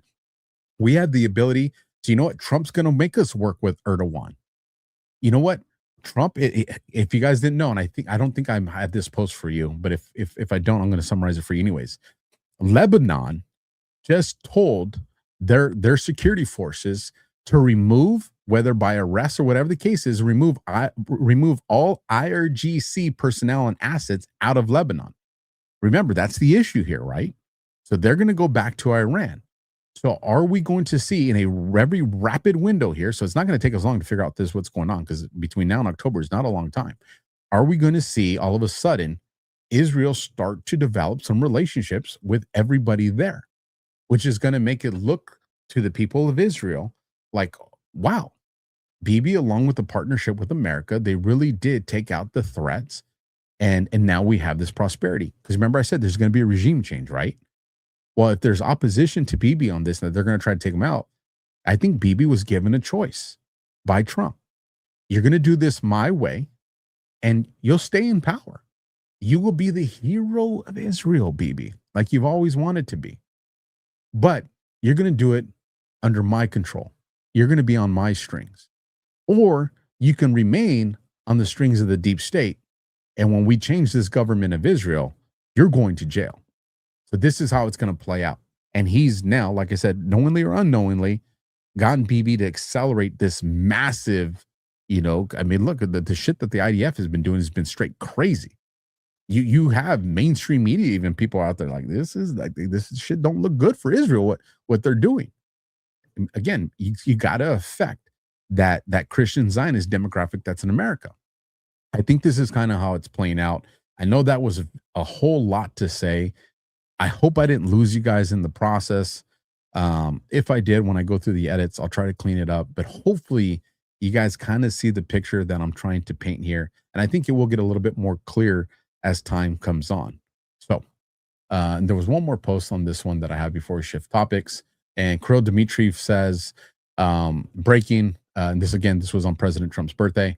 He goes, President Putin held a phone call with President Trump, congratulating him on his birthday and discussed bilateral relations between Russia and the U.S. I put, SA out there, and SA means a couple of things on this. And I'll let you guys figure that part out. But here's the thing. Trump had a very long phone call with Putin on that day. You know who all said that they talked with President Trump on a lengthy phone call on his birthday? Zelensky. I think Trump, he's always been doing it, but I think Trump used his birthday. I think he used yesterday, the 14th, was the green light to move forward with the coup. I think Trump just couped the deep state. I think Trump just took, and Vincento says, yes, clear, Alpha. All right, good. I'm glad you guys are tracking. I think Trump just activated people like Bibi, people like Zelensky, and others to say, okay, now we're taking control, and this is how it's going to play out. And I think these people were, like I said, whether it was self-preservation or they've always been in this role, I think Trump just yesterday activated the coup that he's been putting into position for who knows how many years now. I think that just happened yesterday. And I think that UFC fight was a huge significance to that. So with that, we're about 20 minutes. We're about 18 minutes till we hit that 3-hour mark. So I think we will, because I want to play that clip for you guys at the end, and that clip's about 10 minutes. So I'm going to cover this part right here real quick, and then we'll do that. And then the next part of the show, which tomorrow, we're going to cover the elections, which is going to be, you're going to like that. We're going to cover the FBI stuff. We're going to cover the Tulsi Gabbard stuff. We're going to have a long segment. It's actually, you guys are going to like it. It's a fun segment on this alien stuff. I got some kick-ass clips to share with you guys on that. And then we are going to, it's some cool shit. Like, we're going to even cover some of that Galactic Federation stuff that's made its way into Normieville. So those are the main stuff we're going to cover tomorrow, and then some highlights from some news from today. So that will be tomorrow on Just Alpha. I'm looking at it right now. So give me a second while I count, because this is how I do some of my math on this real quick. So we got 1, 2, 3, 4, 5, 6, 7, 8, 9, 10, 11, 12, 13, 14, 15, 16, 17, 18, 19. We got about an hour and a half of content, because we got to be done in time for DEFCON, which is at 7:30. And I think we could knock that out in an hour and a half. So tomorrow's show, we will go live at either 9 p.m. Eastern or 8:30 p.m. Eastern. So tomorrow's show, just look for it. It's either the latest it's gonna start is 9. It will start maybe in as early as 8. So between 8 and 9, and I'll try to get the post out in the afternoon so you guys can see what time. So tomorrow's Just Alpha 2.0, which will be part 2 of this show. It's gonna start sometime between 8 p.m. and 9 p.m. Eastern. Again, I'll put it out there early for you. But here's the part, because we're still doing a show right now. The people who swore Hunter Biden's laptop was Russian disinformation are now leading the charge against Pulte for the Director of National Intelligence. That tells you everything you need to know. This sets us up for the beginning of tomorrow's conversation, which is the ODNI shuffle. What is Trump doing? What's going on with Tulsi? Because she's still the ODNI right now. Then we're going to get into the conversation of Gaina Fauci, right? And that's going to be large in part on not only what Tulsi Gabbard did in the clip, but an old clip that's going to have some relevance that you're going to be like, oh shit, she did say that. So that's how we're starting the show tomorrow. We're going to start off with the ODNI shuffle and then move into what does this all mean and what's the purpose of it. So with that, let me get in a Rumble ad here, and then I'm going to play that clip for you guys. We're going to read Rumble rants, and I'm going to close this out with a prayer for tonight. So let me pull this off now. Give me 1 second, folks. I don't have a producer, so I'll bear with me because I do this solo.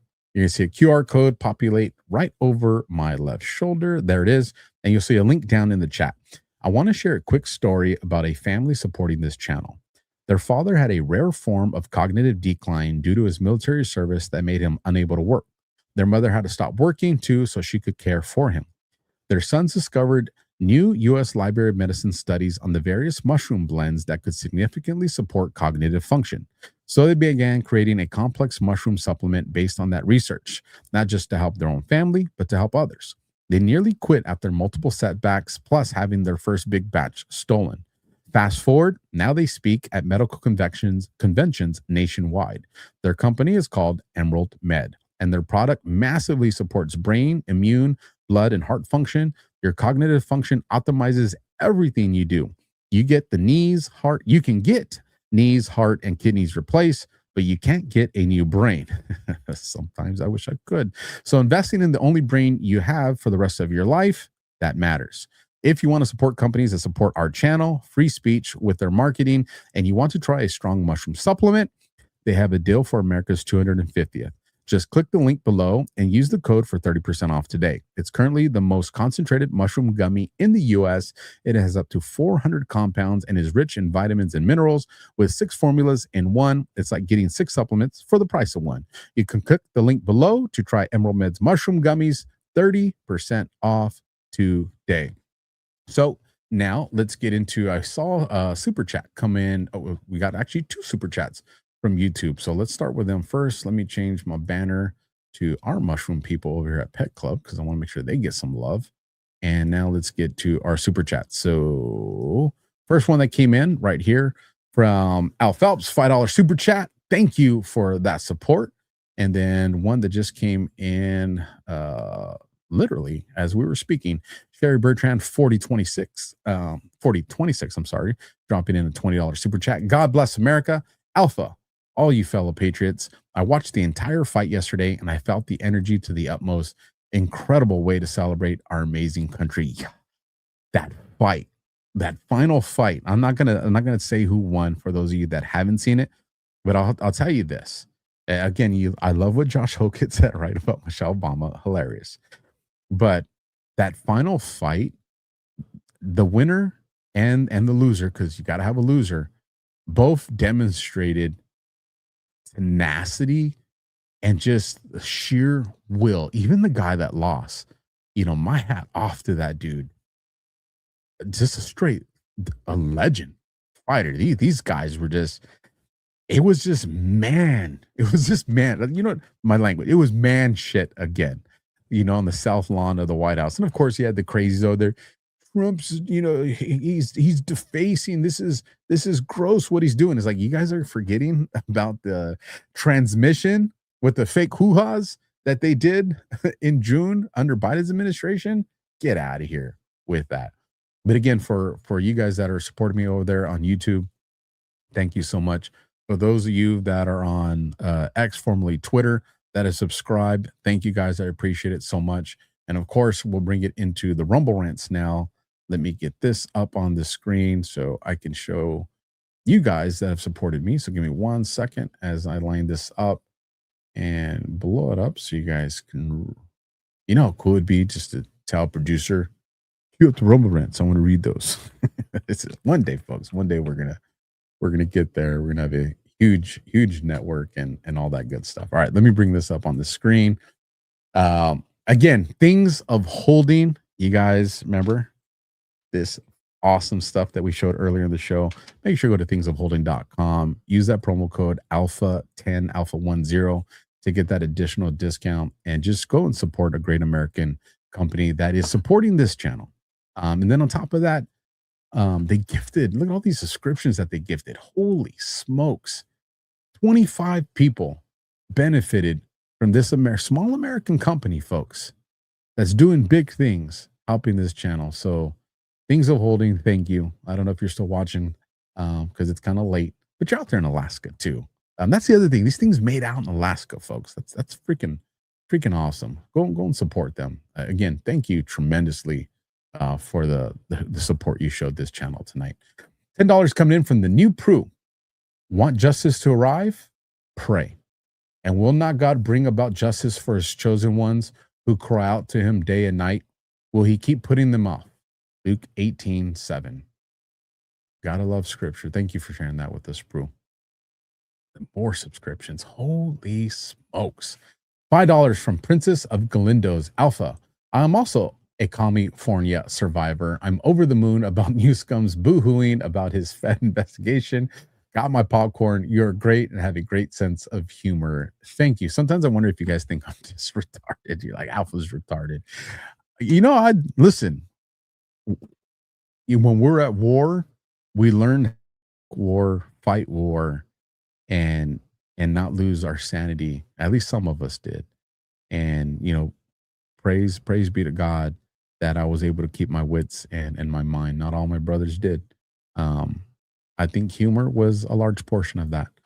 So, but don't think that, you know, don't take our laughs as a sign of we don't know what's going on. It just means we're not going to let you control us. $10 coming in from Diagram70 Alpha. I appreciate all your hard work, your astute analysis, and your passion for truth and justice. Thank you, and God bless. Thank you for that, Diagram. 15, Tony Bog gifted a subscription. Thank you. Another. This is awesome. I love when you guys help each other out with that. Look at a couple of them got in there. Thank you, 15, Tony Bog. Freaking yeah. Thank you, guys. Like, nobody owns this channel. I don't know if you guys have heard me say that before. I know there's a lot of new viewers tonight, but nobody owns this channel. There's no contracts that tie us down. I get to talk about whatever I want to talk about. And a large part of that is because I don't have to worry about people saying, well, if you talk about that, we're gonna pull our funding from your contract. No. This show is run by the support of you guys and our partners, sponsors, and affiliates that know the kind of content I put and say, hey, keep speaking truth, and we're going to keep helping you guys. So thank you. Catherine says, fired up. So happy. That's what I'm talking about. $2 from Window Piper Alpha. It's pronounced Window Peeper. Oh, okay. I don't know. The kind of that look. Let's see. P-I-E. I would say pie, and then P-R would be per. So I say Window Piper, but listen, it's your name. So if you want me to say Window Peeper, I'll say Window Peeper. But my last name is spelled Piper. Peeper. My grandma said, name your firstborn Window Piper, the clean version that is accepted as a tag. Love you since Glitch. Oh, you're old school, Window. You're old school. Man, I need to bring Dan Radio Style back on. Yeah. Good memories. Thank you for that Rumble Run. Let me see. No other super chats came in there. Okay, folks, I'm going to close this out in a prayer. And then after that prayer, I am going to play that video clip. And actually, it's not 10 minutes. It's just under 5 minutes.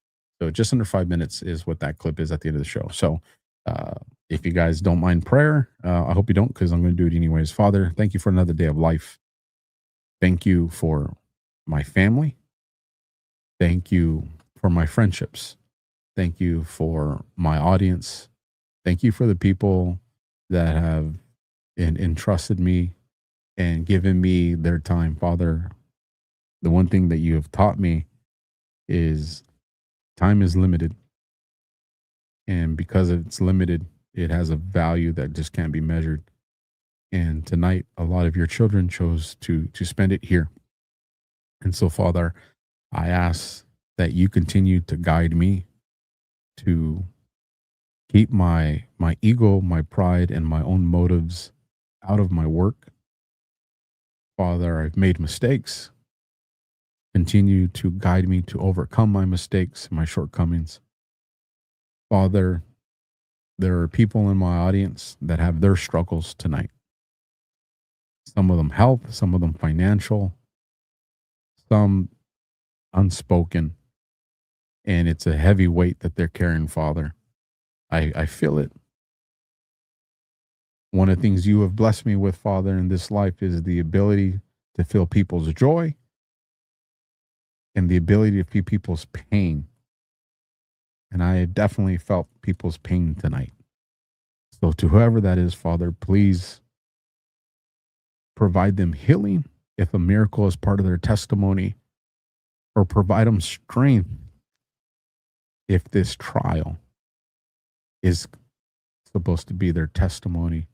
Just let them feel your presence. Father, a lot of us got into this mission for the children. Remind us of that. As we celebrate a lot of these wins, Father, make sure to keep us on point, that we don't get complacent, and that we don't forget the dangers that exist out there. Father, a lot of times we have to go through something very bad to come to the foot of the cross, to remind us of the promises and prior negotiations that we made with you. And when things are good, when things are great, we put you in the back seat. So, Father, for those that are having a great time in life right now, for those that are finding good times in their health and financial success, I ask that you show them grace as they celebrate these good things, and offer them a very kind, subtle reminder of having a relationship with you. Thank you for everything that you provided me, Father, good and bad. We pray and we ask all this in your Son, Jesus' name. Amen. All right, folks, let me shrink this stuff down so I can see this. And remember, tomorrow night between 5 and 6 p.m., or I'm sorry, that's my time, between 8 and 9 p.m. Eastern, we'll do Alpha 2.0. And then followed by that, we will be on DEFCON 0. And you ain't going to want to miss that show. So with that, good night, Semper Fi. And remember, morale is a weapon.